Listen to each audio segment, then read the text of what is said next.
ஓம் சாந்தி. 28/12/2024 காலை முரளி. ஓம் சாந்தி. பாப்தாதா முருகன். சிவ தந்தையே பிரம்மா தந்தையை முதலாவது தர்ஷனமுக்காக ஆசிரியராகி பாடம் எடுக்க வந்திருக்கிறாரு. நம்மளாம் இறைவனர்கள் மிக கவனமா ஆத்ம அபிமானியிலிருந்து ஞான முறையை அமைக்கலாம். பாபா சொல்றாங்க, இனிமையான குழந்தைகளே, உங்களை அனைத்து பொக்கிஷங்களினாலும் செல்வந்தர்களாக ஆக்குவதற்காக தந்தை வந்திருக்கின்றார். நீங்கள் ஈஸ்வரிய வழிபடி நடந்தால் போதும். நல்ல முறையில் முயற்சி செய்து ஆஸ்தியை எடுத்துக்கொள்ளுங்கள். மாயையிடம் தோல்வி அடையாதீர்கள். இப்ப பாபா வந்து எல்லா பொக்கிஷங்களாலும் செல்வந்தர்களா ஆக்கிறதுக்கு பாபா வந்திருக்காரு. நம்மள வந்து பணக்காரா ஆக்கிறதுக்கு வந்திருக்காரு. இப்ப பாபாவோட வழிப்படி நடந்தா போதுன்றாரு. ஸ்ரீமத் படி போயிட்டே இருங்கன்றாரு. நல்ல முறையில முயற்சி பண்ணுங்க. பாபாட்ட வந்து ஆஸ்தி எடுத்துக்காங்க. எப்பவுமே அவரை நினைச்சு குணங்கள், சக்திகள் இதெல்லாம் வாங்கிக்கோங்க. ஞானத்தை படிச்சு சிந்தனை பண்ணி ஞானத்தை எடுத்துக்கோங்க, அறிவை எடுத்துக்கோங்க, செல்வத்தை எடுத்துக்கோங்க. மாயாட்டா தோல்வி அடையாதுங்க. ஏன்னா இந்த நேரத்துல மாயா வந்து உங்களை பாபா பக்கம் போக விடாது. ஏதாவது சிந்தனைகள் வந்து வீணான வேஸ்டான சிந்தனைகள்லாம் எண்ணத்துல ஓடி ஓடி நம்மள பாபாட்ட இருந்து நம்மள டைவர்ட் பண்ணும். அதனால அதுக்கு தோல்வி அடையாதுன்றாரு. கேள்வி: ஈஸ்வரிய வழி, தெய்வீக வழி மற்றும் மனித வழிகளில் உள்ள முக்கிய வேறுபாடு என்ன? 3 வழி இருக்கு. ஒண்ணு ஈஸ்வரனே கொடுக்குற வழி, 2வது இந்த தேவதைகள் வாழும்போது சொர்க்கத்துல அவங்க கொடுக்குற வழி தெய்வீக வழி, மற்றும் மனித வழி உள்ள முக்கிய வேறுபாடு என்ன? பதில்: ஈஸ்வரிய வழியின் மூலம் குழந்தைகளாகி நீங்கள் தங்களது வீட்டிற்கு செல்கிறீர்கள். பிறகு புது உலகில் உயர்ந்த பதவியை அடைகிறீர்கள். இப்ப பாபா வந்தோடனே பாபாவுடைய ஸ்ரீமத் படி நம்ம நடந்து நம்ம என்ன ஆகிறோம்னா, இப்ப நம்ம வீட்டுக்கு போகணும், பரந்தாமத்துக்கு போறோம். அதுக்கப்புறம் சொர்க்கத்துக்குள்ள போயிட்டு புதிய உலகத்துல நம்ம உயர்ந்த பதவி அடைகிறீங்கன்றாரு. தெய்வீக வழியின் மூலம் நீங்கள் சதா சுகமானவர்களாக இருக்கீங்க. அப்புறம் சொர்க்கத்துல போயிட்டு அங்க கிடைக்கிற வழி மூலமா நம்ம சதா சுகமானவர்களா இருக்கிறோம். ஏனெனில் அதுவும் கூட தந்தையின் மூலம் இந்த நேரத்தில் அடைந்த வழியாகும். ஏன்னா அங்கேயும் சொர்க்கத்துல கூட எல்லாரும் எப்படி அங்க போனாங்கன்னா பாபாவால தான் போனாங்க. பாபா மூலமா இந்த நேரத்துல நமக்கு கிடைச்ச அந்த வழியாலதான் நம்ம சொர்க்கத்துக்கு போனோம். இருப்பினும் கீழே இறங்கியே வருகிறீர்கள். இருந்தாலும் நாள் ஆக ஆக அப்படியே நம்ம கீழே இறங்கியே வரோம். ஆத்மா வந்து பேட்டரி லோ ஆயிட்டே வருது. மனித வழி துக்கமானவர்களாக ஆக்குகிறது. நம்ம தேவதையா இருக்கிற வரைக்கும் நல்லாதான் இருந்தோம். அதுக்கப்புறம் 2500 வருஷம் கழிச்சு ராவனோட வழி, இந்த மனுஷ புத்தி, மன வழி, பிற வழி, அந்த மாதிரி போய் நம்ம துக்கமானவர்களா நம்ம ஆக்கிடுச்சு. ஈஸ்வரிய வழிபடி நடப்பதற்காக முதலில் படிப்பு கற்பிக்கும் தந்தையின் மீது முழு நம்பிக்கை இருக்க வேண்டும். இப்ப ஸ்ரீமத் படி நடக்கணும், பாபாவுடைய வழிபடி நடக்கணும்னா ஃபர்ஸ்ட் பாபா மேல நம்பிக்கை இருக்கும். யார் நமக்கு சொல்லி கொடுக்குறாங்க? ஈஸ்வரனே வந்து கீழே இறங்கி நமக்கு பாடம் எடுத்துட்டு இருக்கிறார் பிரம்மாவோட வாய் மூலமா. அவர் மேல முழு நம்பிக்கை இருக்கணும்ன்றார். இருந்தாதான் நம்மளால மாற முடியும். ஓம் சாந்தி. தந்தை இதன் பொருளை புரிய வைத்திருக்கின்றார். ஓம் சாந்தினா என்னன்னு பாபா நமக்கு ஏற்கனவே சொல்லி கொடுத்துருக்காரு. ஓம்னா நான் ஆத்மா, சாந்தினா நான் சாந்த சொரூபமானவன். எப்போது ஓம் சாந்தி என்று கூறப்படுகிறதோ அப்போது ஆத்மாவிற்கு தனது வீட்டின் நினைவு வருகிறது. ஓம் சாந்தி சொன்னாலே நமக்கு பரந்தாம ஞாபகம் இருந்ததுன்னு சொல்றாரு. ஏன்னா நம்ம அந்த சாந்தியா அமைதியா ஆத்மா மட்டும் இருந்தோம் இல்லையா, அந்த ஞாபகம் நமக்கு வந்துருது. நான் ஆத்மா சாந்த சுரூபமானவன். பிறகு எப்போது கர்மேந்திரியங்கள் கிடைக்கிறதோ அப்போது சப்தங்களில் வந்துள்ளது. ஆத்மா அமைதியா தான் இருக்கு. எப்ப கீழே இறங்கி நடிக்க வருதோ அப்ப அது உடல் கிடைக்கும் போது, கர்மேந்திரியங்கள் கிடைக்கும் போது சத்தத்துல வந்துடுதுன்றாரு. முதலில் கர்மேந்திரியங்கள் சிறியதாக இருக்கிறது, பிறகு பெரியதாக ஆகிவிடுது. ஆத்மா உள்ள நுழையும் போது கர்மேந்திரியங்கள் குழந்தையா, அதாவது உடல் வந்து சின்னதா இருக்கு, குழந்தை மாதிரி இருக்கு. பிறகு அப்படியே வயசாக பெருசாகுதுன்றார். பரம்பிதா பரமாத்மா நிராகாரராக இருக்கின்றார். ஆனா கடவுள் வந்து நிராகாரா இருக்கிறாரு. இன்கார்பரேட் காட்ஃபாதர் சொல்றாங்க கிறிஸ்துவ தர்மத்துல. அவருக்கு உடல் கிடையாது, அவர் வந்து புள்ளியா இருக்கிறாரு. பரம்பிதா பரமாத்மா பிறப்பிறப்புல வர்றதில்லை. சப்தத்தில் வருவதற்கு அவருக்கும் ரதம் தேவைப்படுகிறது. சரி, அவரும் நம்மள மாதிரி கீழே இறங்கி வரணும்னா அவருக்கு உடல் வேணும். ஆனா அவர் உடல் எடுக்க கூடாது. எடுத்தாருன்னா அவருக்கு பிரச்சனையாயிடும். அப்ப எப்படி வருவாரு? அவருக்கு ஒரு ரதம் தேவைப்படுது, ஒரு உடல் தேவைப்படுது. அந்த உடல்ல வந்து பிரவேசம் செய்யறாரு. ஆத்மாக்களாகிய நீங்கள் பரமாத்மா பரந்தாமத்தில் இருக்கக்கூடியவர்கள். நம்மலாம் பரந்தாமத்துலதான் இருந்தோம். நம்மலாம் வந்து பரந்தாம வாசிகள் தான். இங்கு வரும்போது சப்தத்தில் வந்து விடுகிறீர்கள். நம்ம இங்க வரும்போதுதான், நடிக்க வரும்போதுதான் இங்க வந்து நம்ம சப்தத்துல மாட்டிக்கிட்டோம். நான் உங்களுக்கு ஞானம் கொடுப்பதற்காக சப்தத்தில் வருகின்றேன் என்று தந்தையும் கூறுகின்றார். இப்ப நம்ம வந்து மாட்டிக்கிட்டனால பாபாவும் வர வேண்டியதா இருக்கு.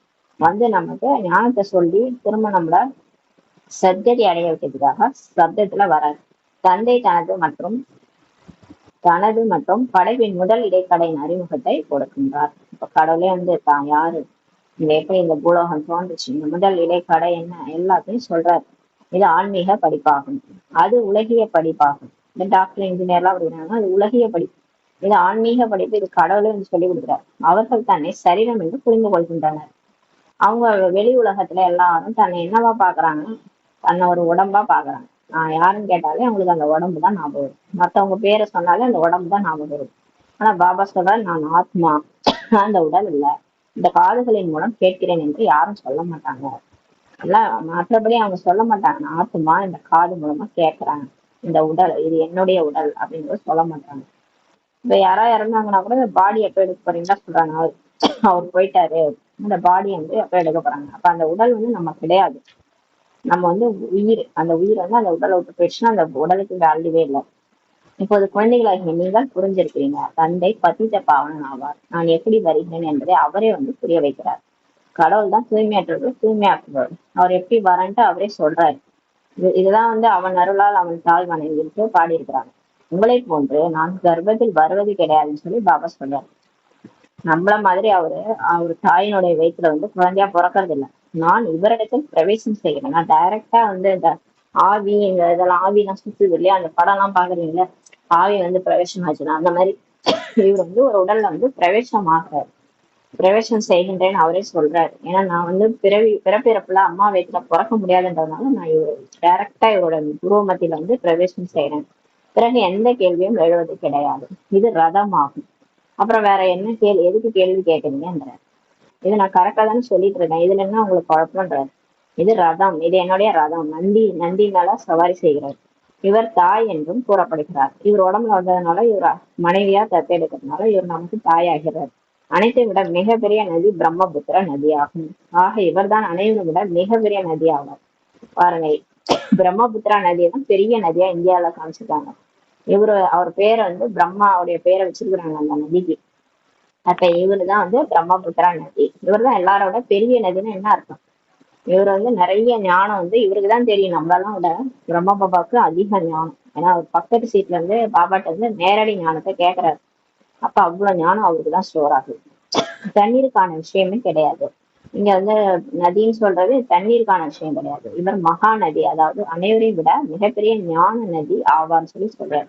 எல்லாரை விட ஞான நதி இவர் தான். ஞானத்தை சிந்தனை பண்றது, ஞானத்தை வாழ்க்கையில அப்ளை பண்றது, முதல்ல செஞ்சு காமிச்சு மற்றவங்களுக்கு கற்றுக் கொடுத்தது எல்லாமே பிரம்மா பாபா தான். அதனால இவர் மகா நதின்ட்டு சொல்லப்படுறாரு.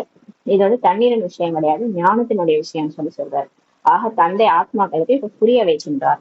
நான் உங்களது தந்தையாவேன். இந்த கடவுளை வந்து நமக்கு புரிய வைக்கிறார். நான் உங்களுடைய அப்பா. நீங்கள் எப்படி பேசுறீங்களோ அதே போன்று நானும் பேசுகிறேன்னு சொல்லி சொல்றாரு. நீங்க உங்களுக்கு வாய் சொல்லி அவங்களுக்கு சொந்தமா உடல் இருக்குவா, நான் தான் வாடகை வீட்டுல வரேன், உங்களுக்கு சொந்தமா உடல் இருக்கனால அந்த வாய் மூலமா நீங்க பேசுறீங்க. நானும் அதே மாதிரிதான் இந்த வாய் மூலமா பேசுறேன்றாரு. எனது பாகம் அனைத்திலும் கடைசி பாகமாகும் சொல்றாரு. நீங்க வந்து ஆரம்பத்திலேயே நடிக்க வரீங்க, ஆனா நான் வந்து கடைசியா தான் வருவேன். என்னுடைய பாட்டை கடைசி பாட்டுன்றது. எப்போது நீங்கள் முற்றிலும் பத்தித்தமாக ஆகிவிடுவீர்களோ அப்போது உங்களை தூய்மையாக்குவதற்காக வர வேண்டியிருக்கிறது சொல்லி பாபா சொல்றாரு. நீங்க எல்லாம் தூய்மையற்றவர்களா ஆகி துக்கத்துல போய் என்னை கூப்பிடும் போது நான் வர வேண்டியதா இருக்கு. இந்த லட்சுமி நாராயணன் இவ்வாறே ஆக்கியது யார்? ஈஸ்வரனை தவிர வேறு யாரையும் கூற முடியாது. இந்த லட்சுமி நாராயண் படத்தை பாருங்க, எவ்வளவு அழகா இருக்கிறாங்க. இவங்களை இந்த மாதிரி யார் ஆக்கியிருப்பாங்க? ஈஸ்வரனை தவிர வேற யாரும் சொல்ல முடியாது. ஏன்னா இங்க ஸ்ரீமத்தை ஃபாலோ பண்ணி அந்த மாதிரி உயர்ந்த முயற்சி பண்ணதுனாலதான் அவங்களுக்கு அவ்வளவு கோயில் இருக்கு. 108 திவ்ய பிரதேசங்கள்ல அந்த கோயிலுக்கு அவ்வளவு கூட்டம் போகுது.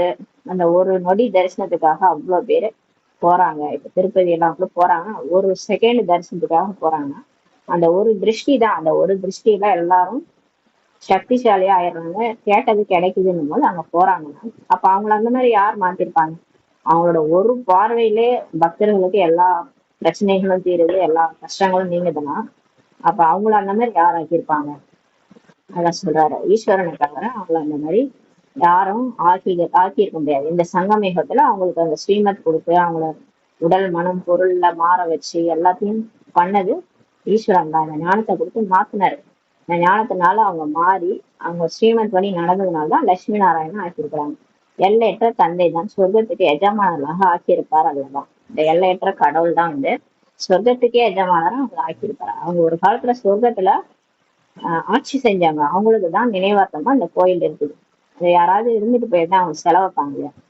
இப்ப ஜெயலலிதா, கருணாநிதி இவங்களுக்கெல்லாம் சேலை வச்சிருக்காங்க, ஏன்னா அவங்க வாழ்ந்துட்டு போயிருந்தாங்க. அது மாதிரி இந்த லட்சுமி நாராயணன் ஒரு காலத்துல இங்க வாழ்ந்துட்டு போனாங்க, அதனாலதான் அவங்களுக்கு சிலை இருக்குது. நிறைய கோயில்கள்லாம் கட்டி இருக்குது. அவங்கள அந்த மாதிரி ஆக்குனது யாருன்னா சிவத்தந்தை தான். அவர் தான் வந்து அவங்களை செலக்ட் பண்ணி அவங்களுக்கு பாடம் எடுத்து அவங்கள மாத்தி அவங்கள ஃபுல்லா வந்து உலகத்தையே வென்ற ஆத்மாவா மாத்தி இருக்கிறாரு. அதனாலதான் அவங்க அப்படி ஆயிருக்காங்க. தந்தை தான் ஞான கடல் ஆனவர் சொல்லி சொல்றாரு. ஆனா ஞானம் என்னவோ கடவுள்கிட்ட தான் இருக்குது. அவருதான் ஞானத்துல கடலா இருக்கிறார். நான் இந்த மனித சிருஷ்டியின் சைத்தன்ய விதையானவன் என்று அவரே கூறுகின்றார். பாபா வந்து சொல்றாரு, நான் தான் இந்த மனித சிருஷ்டியோடைய சைத்தன்ய விதை, நான் உயிரோட்டமான விதை. அந்த மரத்துல எல்லாம் ஜட விதை இருக்கு இல்லையா? இப்ப மாமரத்துக்கு ஒரு விதை இருக்குன்னா அது ஜட விதை. ஆனா இது மனித சிருஷ்டி மரம், இதனுடைய விதை சைத்தன்யமான விதை, உயிரோட்டமான விதை. நான் உயிரோட இருக்கிறேன் அப்படின்னு சொல்றாரு. நீங்க கோயில்ல ஜடமா ஒரு சிலையை வைக்கிறீங்க, அது நான் கிடையாது. நான் உயிரோட்டமா இருக்கிறேன், எனக்கு உயிர் இருக்குது. எனக்கு ஒரு வாய் கிடைச்சா என்னால பேச முடியும்னு சொல்லி சொல்றாரு. முதல் இடைக்கடையை நான் அறிவேன். இப்ப பாபா சொல்றாரு, எனக்கு முதல் இடைக்கடை எல்லாமே தெரியும். இன்னைக்கு என்ன நடக்குது, நாளைக்கு என்ன நடக்க போகுது, நேற்று என்ன நடந்தது, எல்லாமே எனக்கு தெரியும்னு சொல்லி சொல்றாரு. நான் சத்தியமானவன் சொல்லி பாபா சொல்றாரு. சத்தியமானவன் நான். சத்தியம் சிவம் சுந்தரம் பாடுறீங்க இல்லையா? அப்ப பொய் பேசுவாரா? அவர் தான் சொல்லிட்டு இருக்காரு, உண்மையதான் சொல்லிட்டு இருக்காரு. நான் சைத்தன்யமான விதை ரூபமானவன். இந்த சிருஷ்டி என்ற மரத்தின் ஞானம் என்னிடத்தில் தான் இருக்கிறது சொல்லி பாபா சொல்றாரு. இதற்கு சிருஷ்டி சக்கரம், அதாவது நாடகம் என்று சொல்லப்படுகிறது. இந்த இந்த நாடகம் இருக்குல்ல, அந்த சிருஷ்டி சக்கரம், சத்தியுகம், திரேதாயுகம், துவாபரயுகம், கலியுகம்ட்டு இது வந்து 5000 வருஷம் சக்கரம். இது நாடகம்ட்டு இதை சொல்லப்படுதுன்றாரு. இது சுற்றி கொண்டே இருக்கிறது. எப்படி ஒரு சினிமா வந்து ஓடுது இல்லையா, போட்டவனே ஓடி அப்படியே ஆரம்பத்துல இருந்து முடியுது இல்லையா, அதே மாதிரியேதான் இந்த இந்த இதுவும் வந்து ஒரு நாடகம். இது சுத்திக்கிட்டே இருக்கின்றார். அந்த எல்லைக்குட்பட்ட நாடகம் 2 மணி நேரம் நடைபெறும். அது நீங்க போனீங்கன்னா 2 மணி நேரத்துல முடிஞ்சிடும். ஆனா இந்த நாடகம், இந்த ரீல் வந்து படசுருள் 5000 ஆண்டுகள் ஆகும்னு சொல்லி பாபா சொல்றாரு. பாருங்க, எடுத்த டைரக்டரே சொல்றாரு, நான் எடுத்த படம் ஓடுது இல்லையா, அந்த படம் 5000 வருஷம் ஓடுன்றாரு. இது திரும்ப திரும்ப போட்டு பார்த்தாலும் அதே கதை தான் ஓடுன்றார். கடந்து செல்லும் ஒவ்வொரு நேரமும் 5000 ஆண்டுகளில் குறைந்து கொண்டே செல்கிறதுன்றார்.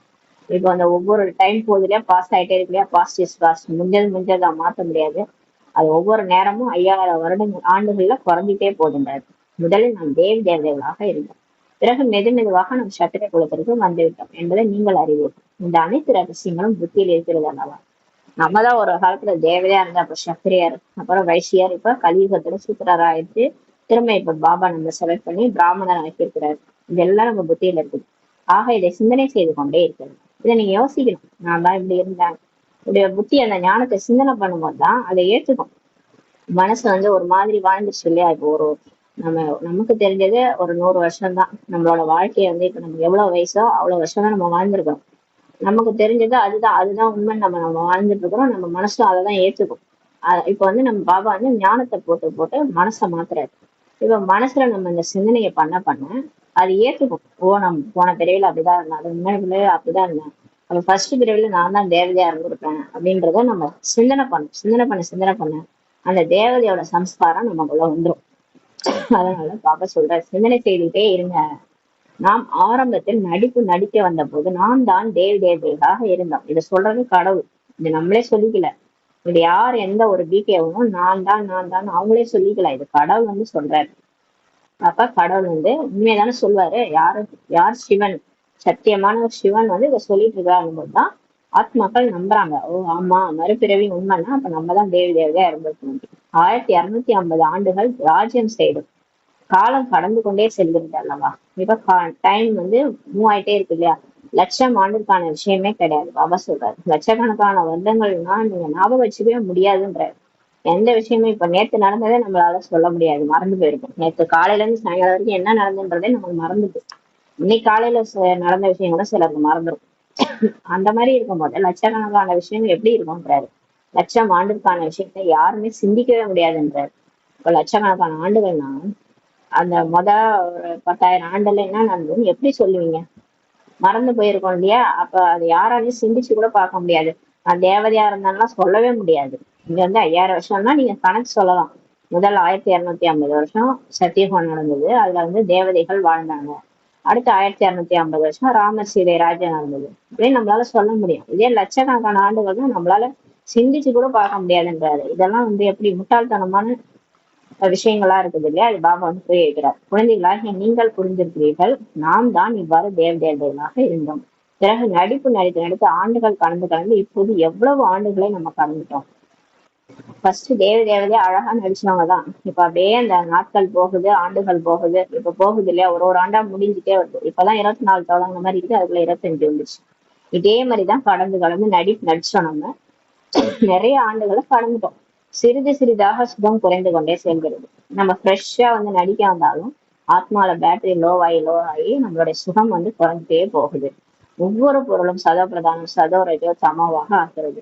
ஒரு புதுசா ஒரு சேர் வாங்குறோம், இன்னைக்கு பாக்குறதுக்கு சூப்பரா இருக்கும். ஒரு 10 நாள் கழிச்சு அப்படியே கொஞ்சம் கொஞ்சமா ஒரு ஒரு ஒரு ஆண்டு 2 ஆண்டு ஆச்சுன்னா அப்படியே உடஞ்சு போயிடும். அந்த மாதிரிதான் இந்த ஆத்மாவும் உலகமும் அப்படிதான் பழைய உலகமா ஆயிடுச்சு பண்றாரு. அவசியம் பழையதாக ஆகிறது. இது எல்லையற்ற விஷயமாகுன்றாரு. இதெல்லாம் எல்லைக்கு அப்பாற்பட்ட விஷயம். புத்தியில சிந்தனை பண்ணி பார்க்கணும். அப்ப இப்படித்தானே ஆகும். இப்ப நம்ம வாங்குற பொருளே இப்படி ஆகுதுன்னா அப்ப இந்த பூமி அப்படித்தானே ஆயிருக்கும்ட்டு யோசிக்கணும்.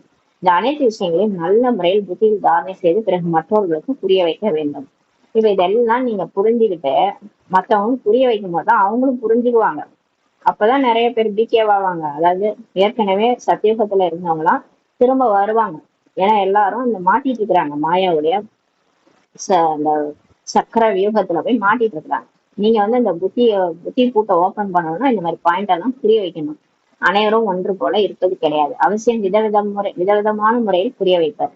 எல்லாரும் ஒரே மாதிரி புரிய வைக்க மாட்டாங்க. ஏன்னா இவங்க பாபா அழகா புரிய வைக்கிறாரு, நம்மளால புரிய வைக்க முடியுதானா? இல்ல. ஏன்னா அவருக்கு இருக்கிற சக்தி நமக்கு இல்லை. அதனால விதவிதமா புரிய வைக்கிறாங்கன்னு சொல்றாரு. சக்கரத்தை பற்றி புரிய வைப்பது அனைத்தையும் விட மிக எளிதாகுன்றார். இப்ப நீங்க ரொம்ப ஈஸியா சிருஷ்டி சக்கரத்தை பத்தி புரிய வச்சிடலான்றாரு. சத்தியுகம், திரேதாயுகம், துவாபரயுகம், கலியுகம், இது 5000 வருஷம் சக்கரம். இதுல இத்தனை பிறவி எடுக்கிறோம். இதுல இருந்து மற்ற தர்மம் எல்லாம் வராங்க. டோட்டலாவே இவ்வளவுதான் இருக்கு. பைபிள்ல கூட 2000 வருஷம் ஜேசஸ் வந்தாரு. ஜேசஸ் பிறந்து 2000 வருஷம் தான் ஆயிருக்குது. அவர் வர்றதுக்கு 3000 வருஷத்துக்கு முன்னாடி சொர்க்கம் இருந்ததுன்னு போட்டிருக்குது. இதெல்லாம் நீங்க ஈஸியா புரிய வைக்கலான்றாரு. சக்கரம் மற்றும் மரம் ரெண்டும் முக்கியமான சித்திரங்களாகும். பாபா சொல்றாரு. இப்ப நமக்காக தான் இதெல்லாம் ஈஸியா எடுத்து கொடுத்துருவாரு. ஒரு ஆசிரியரு இவ்வளவுதான் சொல்லி கொடுப்பாரு, எல்லாத்தையும் அவரே பண்ணி வச்சுட்டாரு. தந்தையா வேற இருக்கிறாருல்ல, அதனால எல்லாமே அவரே வந்து எல்லாத்தையும் பண்ணி வச்சிட்டாரு. இப்ப ஈஸியா போய் சேவை பண்ணுங்கன்றாரு. அதே நம்மளால முடியல. சக்கரத்தோடைய படத்தை வச்சுக்கோங்க, மரத்தினுடைய படத்தை வச்சுக்கோங்க. இதெல்லாம் இம்பார்ட்டன்ட் படம்ன்றாரு. இதை எடுத்துட்டு போயிட்டு புரிய வைங்க. கல்ப விருட்சம் என்ற பெயர் இருக்கிறது அல்லவா? கல்பத்தின் ஆயுள் எவ்வளவு ஆண்டுகள் என்று யாருமே அறியல. சிவன் கோயில்ல கல்ப விருட்ச மரம்னு சொல்றாங்க. கல்பம்ன்றது ஒரு கல்பம், அதாவது நம்ம சுற்றி வர வாழ்க்கையை சரித்திரம். அதாவது நம்ம எப்படி இருந்தோம், இப்ப எப்படி அப்படியே கடந்து வந்திருக்கிறோம். அதுதான் வந்து ஒரு கல்பம். கல்பம்ன்றது அந்த சிருஷ்டியினுடைய ஆயுள். அதுதான் கல்பவருஷ மரம் சிவன் கோயில்ல இருக்குது. நம்ம யாராவது கேட்டுக்கிறோமா இந்த கல்பவருஷ மரம் இருக்குது, இதுக்கு எவ்வளவு ஆயுள் அப்படின்ட்டு நம்ம கேட்டது கிடையாது. அப்ப இந்த கல்பம்ன்றது அந்த சிருஷ்டியோடைய ஆயுள் இருக்கு. அந்த சிருஷ்டியோட ஆயுள் டோட்டலா 5000 வருஷம் தான் கடவுள் சொல்றாரு. ஆனா லட்சக்கணக்கான ஆண்டுகள்னு மனுஷங்க சொல்றாங்க. சாஸ்திரத்துல எழுதிருக்குது. எது உண்மையா இருக்கும்? சிவன் சொல்றது உண்மையா இருக்குமா, இல்ல மனுஷங்க சொல்றது உண்மையா இருக்குமா? பாபா சொல்றாரு கல்பத்தின் ஆயுள் 5000 வருடங்கள் தான். இதை பத்தி யாருமே தெரிஞ்சுக்கல. மனிதர்களிடத்தில் பல வழிகள் உள்ளன. சிலர் இவ்வாறு கூறுகின்றனர், சிலர் அவ்வாறு கூறுகின்றனர். மனுஷங்க பல வழி சொல்றாங்க. ஆளுக்கு ஒரு வழி. பேசண்டே மாத்தி கூட பேசுவாங்க. நீ கீழே நீ கல்லுல இருக்கிற, முள்ளுல இருக்கிற, எல்லா இடத்துலயும் இருக்கிறான்னு சொல்லுவாங்க. அப்புறம் பார்த்தா கஷ்டம் வந்தா மேல மேல பார்த்து கடவுளே இங்க வாழ்ந்துவாங்க. எதுக்கு கூப்பிடுறீங்க? அதான் கீழே இருக்கிறாருல, அப்ப எதுக்கு கூப்பிடுறீங்க? இதே வாய் தான் அப்படி பேசுது இல்லையா? ஒரு ஒரு டைம் ஒரு ஒரு மாதிரி அந்த வாய் பேசுது. அதான் பாபா சொல்றாரு, சிலர் இவ்வாறு சொல்றாங்க, சிலர் அவ்வாறு சொல்றாங்க. இப்போது நீங்கள் மனிதர்களின் பல வழிகளையும் புரிந்திருக்கிறீர்கள் மற்றும் ஒரு ஈஸ்வரிய வழியையும் புரிந்திருக்கிறீர்கள். இப்ப நம்ம மனுஷங்களோட பல வழியும் புரிஞ்சுக்கிட்டோம், ஒரு ஈஸ்வரனே காட்டுற வழியும் புரிஞ்சுக்கிட்டோம். எவ்வளவு வித்தியாசம் இருக்கு பாருங்க. நீங்க மனுஷங்க சொல்றது அப்போ ஒரு பக்கம் பாத்தீங்கன்னா ஒரு மாதிரி இருக்குது, கடவுள் வந்து ஒரு வழி சொல்றாரு, அது வேற மாதிரி இருக்குது. எவ்வளவு வித்தியாசம்ன்றாரு. ஈஸ்வரிய வழிபடி நீங்கள் மீண்டும் புது உலகத்திற்கு செல்ல வேண்டும். நம்ம பாபாவை நம்ம அவர் கையை பிடிச்சோம்னா நம்மளை சேஃபா கொண்டு போய் சொர்க்கத்துல விட்டுருவாரு. மற்றவர்களது வழியின் மூலம், தெய்வீக வழி அல்லது மனித வழியின் மூலம் யாரும் திரும்பி செல்ல முடியாது. அது அது வந்து தேவதைகளே வழி காமிச்சா கூட நம்மளால பரிணாமத்துக்கு போக முடியாது. மனுஷங்க வழியாலும் நம்மளால திரும்பி போக முடியாது. தெய்வீக வழியின் மூலம் கீழே இறங்கவே தான் செய்கிறீர்கள். ஏனெனில் கலைகள் குறைய ஆரம்பித்து விடுகிறது. அசுர வழியின் மூலமும் வீழ்ச்சியை அடைகிறோம்ன்றாரு. மனுஷங்க காட்டுற வழியெல்லாம் கொத்த கோயில கொண்டு போய் தள்ளி விட்டுருவாங்க நம்மள. அவங்க சொல்ற வழியெல்லாம் கேட்டோம்னா நம்ம முன்னேறவே முடியாது. கடவுளே வழி சொல்லிட்டு இருக்காரு, அதைதான் நம்ம ஃபாலோ பண்ணணும். ஆனால் தெய்வீக வழியில் சுகம் இருக்கிறது, அசுர வழியில் துக்கம் இருக்கிறது. ஆனா தேவதைகள் காட்டுற வழி இல்லையா சத்தியுகத்துல, அங்க நல்ல நல்ல வழிதான் காட்டுவாங்க, ஏன்னா ஆத்ம உணர்வுல இருப்பாங்க. ஆனா இங்க கலியுகத்துல துவாபர யுகத்துல இந்த மனுஷங்க சொல்ற வழி எல்லாத்துலயும் துக்கம் தான் இருக்கின்றது. தெய்வீக வழி இந்த நேரத்தில் தந்தை கொடுத்ததாகும், அதனால் தான் நீங்கள் சுகமாக இருக்கிறீங்க. சொர்க்கத்துக்கு நம்ம போயிருக்கோம்ல, சொர்க்கத்துல கூட இப்ப பாபா நம்ம மனசு புத்திய மாத்தி நல்ல வழியை காட்டுறதுனால இந்த வழியை தான் நம்ம அங்க எடுத்துக்கிட்டு போறோம், சொர்க்கத்துல போறோம். அங்க நீங்க சுகமா இருக்கிறீங்கன்றாரு. எல்லையற்ற தந்தை எவ்வளவு தூரத்துல இருந்து வருகின்றார். இப்ப கடவுள் நமக்காக எங்க இருந்து வந்திருக்கிறார், பரந்தாமத்துல இருந்து வந்திருக்கிறார். சும்மாவா அங்க இருந்து வர்றது. மனிதர்கள் சம்பாதிப்பதற்காக வெளிநாடுக்கு செல்கின்றனர். அதிக செல்வம் சேர்ந்த பின்பு திரும்பி வருகின்றனர். தந்தையும் கூறுகின்றார், நான் குழந்தைகளாகி உங்களுக்கு பல பொக்கிஷங்களை எடுத்து வந்திருக்கேன். இப்ப வீட்டுல சிலர் நல்லா சம்பாதிக்கணுன்றதுக்காக வெளிநாட்டுக்கு போவாங்க. நிறைய காசு சேர்த்துட்டு திரும்ப வந்துருவாங்க. குழந்தைங்களுக்கு அவங்க அப்பா நிறைய வாங்கிட்டு வருவாரு, சொத்து சேர்த்து வச்சுட்டு வருவாரு. அந்த மாதிரி பாபான்னு சொல்றாரு, நானும் உங்களுக்கு பல பொக்கிஷங்களை இப்ப எடுத்து வந்திருக்கேன். ஏனெனில் உங்களுக்கு அதிக செல்வங்களை கொடுத்திருந்தேன் என்பதை அறிவு. ஏன்னா அவருக்கு தெரியும், போன காலத்துல நமக்கு நிறைய செல்வத்தை கொடுத்தாரு, அவை அனைத்தையும் நீங்கள் இழந்து விட்டீர்கள் சொல்லி பாபா சொல்றாரு. அதெல்லாம் எங்கன்னு கேக்குறாரு. அதெல்லாம் நீங்க இழந்துட்டீங்க. யார் உண்மையாகவே அனைத்தையும் இழந்திருக்கிறார்களோ அவர்களிடத்தில், அதாவது உங்களிடத்தில் தான் நான் பேசுகிறேன். இப்ப பாபா யார்கிட்ட பேசுறாரு, உண்மையா யார் எல்லாத்தையும் இழந்துட்டு உட்காந்துக்கிறாங்களோ, அடி முட்டாள இப்ப யார் உட்காந்துக்கிறாங்களோ அவங்கள்ட்ட தான் கடவுள் பேசிட்டு இருக்கிறாரு. அவங்களதான் புத்திசாலி ஆக்கிறதுக்காக வந்திருக்கிறாரு. 5000 ஆண்டிற்கான விஷயம் உங்களுக்கு நினைவிருக்கிறது அல்லவான்னு சொல்லி கேட்கிறாரு நம்ம. இப்ப உங்களுக்கு 5000 வருஷத்தினுடைய விஷயம் ஞாபகம் இருக்கா? ஆம் பாபா, 5000 ஆண்டுக்கு முன்பு உங்களை சந்தித்திருந்தோம், தாங்கள் ஆஸ்தி கொடுத்திருந்தீர்கள் என்று கூறுகிறீர்கள். நம்மளும் சொல்றோம், ஆமா பாபா, இதே மாதிரிதான் போன காலத்துல உங்களை நாங்க பார்த்தோம். பாபா வீட்டுல உங்களை சந்திச்சோம், நீங்க ஆஸ்தி கொடுத்தீங்க, தினமும் பாடம் எடுத்து எங்களுக்கு ஆஸ்தி கொடுத்தீங்க. இப்போது உங்களுக்கு நினைவு வருகிறதுன்னு சொல்லி பாபா சொல்றாரு. இப்பதான் உங்களுக்கு நினைவு வருது. உண்மையில் எல்லையற்ற தந்தையிடமிருந்து எல்லையற்ற ஆஸ்தி அடைஞ்சிருந்தோம். உண்மையிலே நம்ம பாபாட்ட இருந்து எல்லையற்ற ஆஸ்தி நமக்கு கிடைச்சிது. பாபா உங்களிடம் புது உலகின் ராஜ்யத்தை ஆஸ்தி அடைந்திருந்தோம் சொல்லி நம்ம சொல்றோம். பாபா உங்களிடம் இருந்துதான் நாங்க புது உலக சொர்க்கத்திற்கான ஆஸ்தியை நாங்க அடைஞ்சிருக்கோம். நல்லது, மீண்டும் முயற்சி செய்யுங்கள் சொல்லி பாபா சொல்ற. போன கல்பத்துல என்ன பண்ணீங்களோ திரும்ப அதே செய்யுங்கன்றார். பாபா மாயை என்ற பூதம் என்னை தோல்வியடைய செய்து விட்டது என்று கூறக்கூடாது. ஆனா ஒண்ணு, பாபா மாயாட்ட நான் தோத்துட்டேன், அந்த பூதம் என்ன தோல்வி அடைய செஞ்சுச்சுன்னு சொல்லக்கூடாது. தேக அபிமானத்தினால் தான் நீங்கள் மாயிடம் தோல்வி அடைகிறீர்கள் சொல்லி பாபா சொல்றாரு. நீங்க ஏன் தெரியுமா மாயாட்ட ஃபெயில் ஆகுறீங்க? உங்களுக்கு தேக அபிமானம், நான் தான் இந்த உடலை நினைச்சதுனால உங்களுக்கு எல்லாமே மாயா உங்களை வீழ்த்துதுன்றார். பேராசைப்பட்டீர்கள், லஞ்சம் வாங்கினீர்கள், வேறு வழி இல்லை என்ற நிலை என்பது வேறு. பேராசை என்று வயிறு நிறையாது என்பதை பாபா அறிவார்.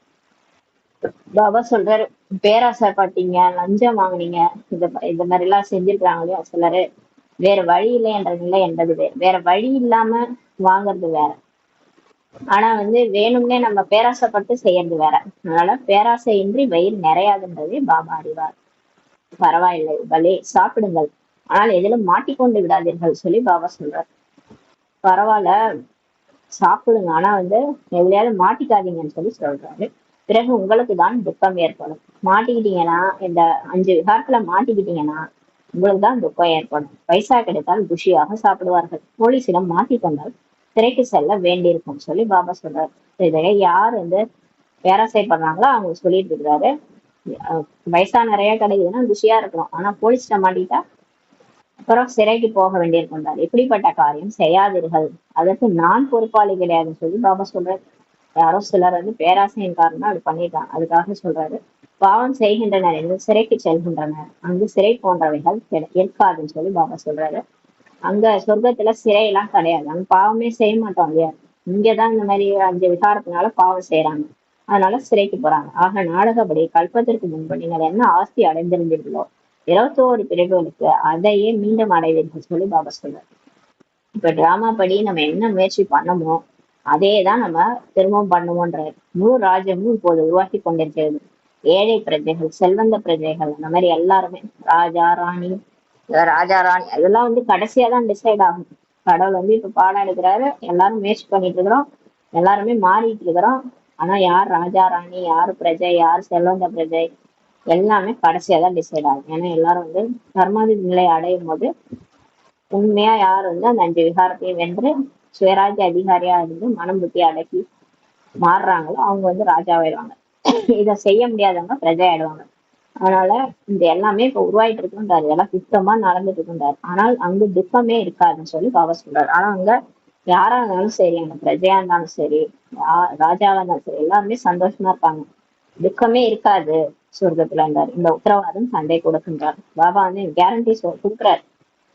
நீங்க 21 பிறகு ஜாலியா இருப்பீங்க, உங்களுக்கு எந்த துக்கமும் இங்க இருக்கிற மாதிரி துக்கமே இருக்காது. அனைவரும் ஒரே மாதிரியாக ஆகிவிட முடியாது. ஆனா எல்லாருக்கும் ஒரே போஸ்ட் கிடைக்காது. ஏன்னா முயற்சிக்கு தகுந்த மாதிரிதான் போஸ்ட். சூரிய வம்சி சந்திர வம்ச ராஜ்யத்திற்கு அனைவரும் தேவை அல்லவான்னு சொல்லி பாபா சொல்றாரு. சொர்க்கத்துக்கும் போனோம் நம்ம, அப்படியே நம்ம இறங்கி இறங்கி வந்து சந்திர வம்சத்துக்கு வருவோம். இப்ப யார் நல்லா முயற்சி பண்றாங்களோ சொர்க்கத்துக்கு போவாங்க, அரைகுறையா முயற்சி பண்றவங்க சந்திர வம்சத்துக்கு போயிருவாங்க. இப்ப எல்லாருமே தேவையில்லை. அதனாலதான் இப்ப வந்து ராஜ்யம் வந்து ஸ்தாபனை ஆயிட்டு இருந்தாரு. எவ்வாறு தந்தை நமக்கு உலக ராஜ்யம் கொடுக்கின்றார் என்று குழந்தைகள் அறிவீர்கள். இப்ப எப்படி பாபா நமக்கு இந்த உலக ராஜ்யத்தை கொடுக்குறாருன்னு நமக்கு தெரியும். பிறகு நாம் கீழே இறங்குகின்றோம். அப்புறம் கொஞ்சம் கொஞ்சமா நம்ம இறங்கி வரோம். நினைவுக்கு வருகின்றது அல்லவா? பள்ளியில் படித்தது நினைவுக்கு இருக்கும் அல்லவா? இப்ப நமக்கு நினைவு வருது இல்லையா, நம்ம தான் வந்து மறுபிறவை எடுத்து எடுத்து வந்திருக்கோம். நமக்கு நினைவுபடுத்துறாரு பாபா. இப்ப பள்ளியில கூட நம்ம என்ன படிச்சோம் நமக்கு நினைவு இருக்கும் இல்லையா? இங்கும் தந்தை நினைவை ஏற்படுத்துகின்றார். இங்கேயும் பாபா நம்மளை வந்து ஆத்மால ஆத்ம உணர்வை கொண்டு வந்து பழைய நினைப்பெல்லாம் நமக்கு கொண்டு வராரு. இந்த ஆன்மீக படிப்பு உலகில் வேறு யாருமே கற்பிக்க முடியாது. இந்த மாதிரி ஒரு படிப்பு யாராலும் சொல்லிக் கொடுக்க முடியாது, ஒரு இறைவனை தவிர. இந்த மாதிரிலாம் இவ்வளவு விஷயத்தை யாரும் சொல்லிக் கொடுக்க முடியாது. கீதையிலும் மன்மனா பவ என்றுதான் எழுதப்பட்டிருக்கிறது. இதைதான் மகா மந்திரம், வசீகர மந்திரம் என்றும் கூறுகின்றோம். அதாவது மாயாவை வெல்லக்கூடிய மந்திரமாகும். இந்த மாயா எதுல இருக்கிறோமா வசியமாகும்? எந்த மந்திரம் தெரியுமோ, மண்மனாபவ. மண்மனாபவனா மனதினால் இறைவனை நினைவு செய்வது, தன்னை ஆத்மான்னு புரிஞ்சுக்கிட்டு பரம்பிதா பரமாத்மா சிவனை நினைக்கிறது. இதுதான் வந்து மண்மனாபவ. இதுதான் மாயாவை வெல்லக்கூடிய மந்திரமாகும். என்ன நடந்தாலும் சரி, ஒரு பாபான்னு வாழ்ந்துட்டீங்கன்னா எந்த மாயாவும் உங்ககிட்ட வராது. அப்ப சிவன் நினைவுல இருக்கும்போது எந்த ஒரு மாயாவும் நம்மளை தாக்காது. மாயாவை வெல்பவர்கள் உலகை வென்றுடுவார் சொல்லி சொல்றாரு. யார் 5 விகாரத்தை வெல்றாங்களோ, காமம், கோபம், பற்று, ஆசை, அகங்காரம், தான் என்ற அகங்காரம், நான்ட்டு பேசுறாங்க இல்லையா, நான் தான் இந்த தேகம்ட்டு அந்த அகங்காரம் வருது. அந்த அகங்காரம் போயிடணும். பேராசை, ஆசை எதுவும் இருக்கக்கூடாது. எதன் மேலையும் பட்டு இருக்கக்கூடாது. எதையும் நம்ம எடுத்துட்டு வந்தோம், எதை எடுத்துட்டு போவோம், எல்லாத்தையும் இங்கதான் அனுபவிச்சு இங்கேயே விட்டுட்டு போக வேண்டியதுதான். அது யாரா இருந்தாலும் சரி, உறவினர்களா இருந்தாலும் சரி, எந்த பொருளா இருந்தாலும் சரி, நம்ம உடலை கூட நம்ம கூட வராது. அப்புறம் எங்க இருந்து மத்தவங்களா வரப்போறாங்க? அதனால எல்லாரும் கூட இருந்துட்டு யார் மேலேயும் பற்று வைக்காம கிளம்பணும். இதுதான் மாயா. இந்த மாயாவை நம்ம வெல்லணும். இந்த மாதிரி யார் வெல்றாங்களோ அவங்கதான் மாயாவை வெல்பவர்கள். காமத்தை வெல்லணும், கோபத்தை வெல்லணும். இந்த காலத்துல காமத்தை வெல்ல முடியல, அதனாலதான் நிறைய குற்றங்கள் நடக்குது. அந்த அளவுக்கு மோசமான விகாரமா காமம் இருக்குது. கோபப்படுறதையும் யாரும் நிறுத்தல, கொலை கூட பண்ண தயங்க பண்றாங்க. புருஷனை கொல்றது, பொண்டாட்டியை கொல்றது, இந்த மாதிரி நிறைய விஷயங்கள் கோபத்தினாலதான் நடக்குது. அப்ப இந்த 5 விகாரங்கள் தான் மோசமான மாயையா இருக்குது. இதை வெல்பவர்கள் தான் உலகை வெல்ல முடியும்னு சொல்லி பாபா சொல்றாரு. 5 விகாரங்கள் தான் மாயை என்று சொல்லப்படுகிறது சொல்லி பாபா சொல்றாரு. இந்த மாயா மாயான்றீங்களா, இந்த மாயா என்னது? எல்லாருக்குள்ளாரையும் அந்த மாயா இருக்குது. எல்லாருக்குள்ளாரையும் இருக்குது. இங்க யாரெல்லாம் வாழ்ந்துட்டு இருக்கிறாங்களோ அவங்களுக்குள்ளார இந்த 5 மாயா இருக்குது. அது வந்து வேணா பர்சன்டேஜ் கம்மியா அதிகமா இருக்கும், ஆனா எல்லாருக்குள்ளாரையும் இந்த மாயா இருக்கும். இதை நீங்க வென்றுட்டீங்கன்னா மனசு புத்தியில நீங்க தான் உலகை வென்றவர்கள். ராவணன் சித்திரம் முற்றிலும் தெளிவாக இருக்கிறது. இப்ப ராவணனுடைய போட்டோ பாத்தீங்கன்னா நல்லா தெரியும். இந்த பக்கம் 5 தலை, அந்த பக்கம் 5 தலை. அதுவும் ஆண் முகம் போட்டு ஒரு 5 தலை இருக்கும், பெண் முகம் போட்டு ஒரு 5 தலை இருக்கும். நல்லா பாத்தீங்கன்னா தெரியும். பாபா என்ன சொல்றாரு, 5 விகாரங்கள் பெண்களிடமும் இருக்குது, 5 விகாரங்கள் ஆண்களிடமும் இருக்குது. அப்படி கிடையாது பெண்கள்லாம் ரொம்ப யோக்கியம், ஆண்கள் தான் கேட்டாங்க அப்படிலாம் கிடையாது. 2 பேருமே மோசமானவங்க தான். இந்த கலியுகத்துல எல்லாருக்குமே 5 விகாரம் இருக்குது. பாபா அததான் வந்து 10 தலையா காமிச்சிருக்கிறாங்க. இதன் மூலம் கழுதை போல ஆக்கி விடுகிறீர்கள் சொல்லி சொல்றாரு. இந்த ராவணனுக்கு கழுதை மாதிரி எது சொல்லுவாங்க, கழுதை மேல உட்காந்து வர மாதிரி. இதை பாபா சொல்றாரு, இந்த 5 விகாரங்களால நீங்க பொதி சுமக்குறீங்கன்றாரு. நீங்க வந்து எல்லாத்தையும் உங்க தலை மேல வச்சுட்டு டென்ஷன் ஆயிட்டு கிடக்குறீங்க. அப்ப கழுத மாதிரி ஆயிடுறீங்க இந்த 5 விகாரத்தாலன்றாரு. அதனால்தான் மேலே கழுதையின் தலை காண்பிக்கப்பட்டிருக்கிறது. ஞானம் இல்லாமல் நாமும் அவ்வாறு தான் இருந்தோம் என்று இப்போது நீங்க புரிஞ்சுக்கிறீங்க. நாம கூட ஒரு காலத்துல இப்படிதான் இருந்தோம் இல்லையா? ஞானம் இல்லாம இதெல்லாம் எனக்கு தான், இது இவங்க எனக்கு தான், இவங்க யாருக்கும் கிடையாது, இப்படி எல்லாம் நம்ம பேசிட்டு இருந்தோம்தான் இல்லையா ஒரு காலத்துல. அவங்க என் வீட்டுல இந்த தண்ணியை கொட்டிட்டாங்க, இவங்க எப்படி இந்த இடத்துக்கு வரலாம், எங்க வீட்டுல தண்ணி இப்படி எல்லாம் சண்டை போட்டிருந்தோம். எங்க வீட்டுல குப்பைய கொட்டிட்டாங்க, அவங்க வீட்டுல கொட்டிட்டாங்க, இப்படி எல்லாம் பேசிட்டு இருந்தோம். இது எல்லாமே வந்து 5 விகாரத்தினாலதான் நம்ம இந்த மாதிரி எல்லாம் பேசிட்டு இருந்தோம். அதனால பாபா சொல்றாரு, ஞானம் இல்லாம நீங்க கூட அப்படித்தான் இருந்தீங்கன்றாரு. தந்தை எவ்வளவு ரமணீகரமான முறையில் அமர்ந்து கற்பிக்கின்றார். பாபா எப்படி ரமணீகரமா நமக்கு புரிய வைக்கிறார். அவர் சுப்ரீம் ஆசிரியர் ஆவார். கடவுள் வந்து சுப்ரீம் டீச்சர். இங்க சாதாரணமா ஒரு எல்லைக்குட்பட்ட விஷயங்களை சொல்லி கொடுக்குறவர் கிடையாது. இந்த பூமிக்கு அப்பாற்பட்ட விஷயங்களை நமக்கு சொல்லி கொடுக்குறாரு. அடுத்த பிறவி வரைக்கும் நம்மள என்ன நடக்க போகுது அதெல்லாம் சொல்லிட்டு இருக்கிறாரு. அப்ப எப்பேற்பட்ட டீச்சர் அவர். அவரிடமிருந்து நாம் என்ன படிக்கின்றோமோ அதை மற்றவர்களுக்கும் சொல்கின்றோம். இப்ப நம்ம இதெல்லாம் இந்த மாதிரி பாடம்னா யாருமே சொல்லிக் கொடுக்க மாட்டாங்க. இதை நம்ம கத்துக்கிட்டு மற்றவங்களுக்கும் சொல்றோம். முதலில் கற்பிக்கும் ஆசிரியரின் மீது நம்பிக்கை ஏற்படுத்த வேண்டும். இப்ப நீங்க வந்து நீங்க பாபா வந்துட்டாருன்னு தெரிஞ்சுக்கிட்டீங்க, சரி, அது ஓகே. நீங்க சொல்லி கொடுக்குறவங்களுக்கு நம்பிக்கை ஏற்படுத்துங்க. நம்பாம ஏதோ கேட்டுட்டு இருக்க போறாங்க, ஏதோ ஏதோ நம்ம தான் இந்த கதா காலட்சேபம் பண்றோம்ட்டு கேட்டுன்னு இருக்கிறாங்க சிலர். அப்படி கிடையாது. இந்த பிகேஎஸ் பேசுறாங்கன்னு நினைச்சிருக்காங்க. பிகேஎஸ்க்கு என்ன தெரியும்? அவங்களுக்கே ஒண்ணும் தெரியாது. பாபா தான் வந்து சொல்லி கொடுக்குறாரு இதெல்லாம். கடவுளே வந்து இவ்வளவு விஷயத்த சொல்லி கொடுத்தா அவங்கள பேச வைக்கிறார். அதனால முதல்ல யார் சொல்லி கொடுக்குறாங்கன்றத நம்பிக்கை ஏற்படுத்தணும். தந்தை நமக்கு இதை புரிய வைக்கின்றார். ஏற்றுக்கொள்வது ஏற்றுக்கொள்ளாதது உங்கள் விருப்பம் என சொல்லுங்கள். சொல்லுங்க, இது கடவுளே வந்து சொல்லி கொடுக்குறாருங்க, இதை ஏத்துக்கிறது ஏத்துக்காது உங்க இஷ்டம். ஆனா பின்னாடி பச்சாதாபப்பட வேண்டியது இருக்கும். இப்ப நம்ம சொல்லி கேட்கலன்னா பிற்காலத்துல கடைசியா ஒரு டைம் வரும். அப்ப பாபா வந்து எல்லாரையும் கூட்டிட்டு போவாரு. அப்ப யாரெல்லாம் அவர் பேச்சு கேட்டாங்களாம் அவர் பாபா பக்கத்துலயே உட்காந்துட்டு போவாங்க. மற்றவங்கள பச்சாதாபப்படுவாங்க. அதனால சொல்லிடுங்கன்றாரு. இவர் எல்லையற்ற தந்தை அல்லவா, ஸ்ரீமத் தான் சிரேஷ்டமாக ஆக்குகிறதுன்னு சொல்லி பாபா சொல்றாரு. இப்ப கடவுளே சொல்ற வழிதான் ஸ்ரீமத், அதுதான் நம்ம உயர்ந்தவரா ஆக்குது. ஆக சிரேஷ்ட புது உலகமும் அவசியம் தேவை அல்லவான்னு சொல்லி பாபா சொல்றாரு. இப்ப கடவுள் சிரேஷ்டமா நம்மள ஆக்குறாருன்னா நமக்காக ஒரு புது உலகமும் வேணும் இல்லையான்னு சொல்லி கேட்கிறாரு. நாம் அசுத்தமான உலகில் அமர்ந்திருக்கிறோம் என்பதை இப்போது நீங்க புரிஞ்சுட்டீங்க. இப்ப நமக்கு இப்பதான் புரியுது. நமக்கு நம்ம தூய்மையாயிட்டே வரோம். இது பார்த்தா நமக்கான உலகம் வரை இல்லையே, இப்ப இங்க நம்ம இருக்கிறதே தப்புன்ற மாதிரி நமக்கு தோணுது. பிடிக்கல நமக்கு இந்த உலகம், அந்த மாதிரி இருக்குது. வேற யாரும் புரிந்து கொள்ள முடியாது. இந்த மாதிரி விஷயங்கள்லாம் வேற யாராலையும் புரிஞ்சுக்க முடியாதுன்றாரு. அங்கு பூந்தோட்டமாகிய சொர்க்கத்தில் நாம் சதா சுகமானவர்களாக இருப்போம். ஆனா பாபா நமக்காக படைச்ச உலகம் இருக்குல்ல, அது சூப்பரான உலகம். அது ஹெவன். அது அங்க வந்து இப்ப நம்ம இந்த 7 அதிசயம் எல்லாம் பார்க்கணும்ல, அதெல்லாம் விட ஒரு பெரிய அதிசயம் சொர்க்கம். அதுல நம்ம சதா சுகமானவர்களாக இருப்போம்ட்டு நமக்கு தோணுது. இங்க நரகத்தில் எவ்வளவு துக்கமானவர்களாக இருக்கு. இங்க பாருங்களேன், பேசினாலும் தப்பு, பேசாட்டினாலும் தப்பு, சிரிச்சாலும் தப்பு, மூஞ்சி உம்முன்னு வச்சிருந்தாலும் தப்பு, என்ன பண்ணாலும் இங்க தப்புதான். இங்க நரகத்துல எவ்வளவு துக்கம் நமக்கு, எவ்வளவு பிரச்சனை பாருங்களேன். சந்தோஷமா கூட இருக்க முடியாது, சுகமா கூட வாழ முடியாது. வாழ்ந்தாலும் விட மாட்டாங்க, தாழ்ந்தாலும் விட மாட்டாங்க. வாழ்ந்தாலும் பாரு நல்லா வாழ வந்துச்சு பறக்குறான்னு, தாழ்ந்து போனாலும் இவங்க கிட்டயே சீண்டவே கூடாது, இவங்கிட்ட எல்லாம் போவே கூடாதுன்ட்டு எட்ட போயிடுவாங்க. அந்த மாதிரி உலகம் இருக்கு. இந்த மாதிரி உலகத்துல போய் நம்ம இருக்கலாமா? பாபா சொல்றா, நீங்க எவ்வளவு துக்கமானவர்களாக நம்ம இருக்கிறோம். இதை நரகம் என்று கூறினாலும் அல்லது விஷ வைதன்ய நதி என்று கூறினாலும் அல்லது பழைய சீச்சி உலகம் என்று கூறினாலும் சரியேன்னு சொல்லி சொல்றாரு. பாபா சொல்றாரு பாருங்க, இது ஒரு நரகம், விஷ வைதன்ய நதி, இது சீச்சி உலகம் அப்படின்னு சொல்றாரு. ஏன்னா இவ்வளவு மோசமா நடக்குது உலகத்துல. ஒரு பெண்களுக்கு பாதுகாப்பே கிடையாது, அந்த மாதிரி மோசமா போயிட்டு இருக்குது எல்லாமே. மோசமான விஷயங்கள் தான் சுத்தி சுத்தி நடக்குது. அப்ப இது ஒரு உலகமா அப்படின்னு சொல்லி கடவுளை சொல்றாரு.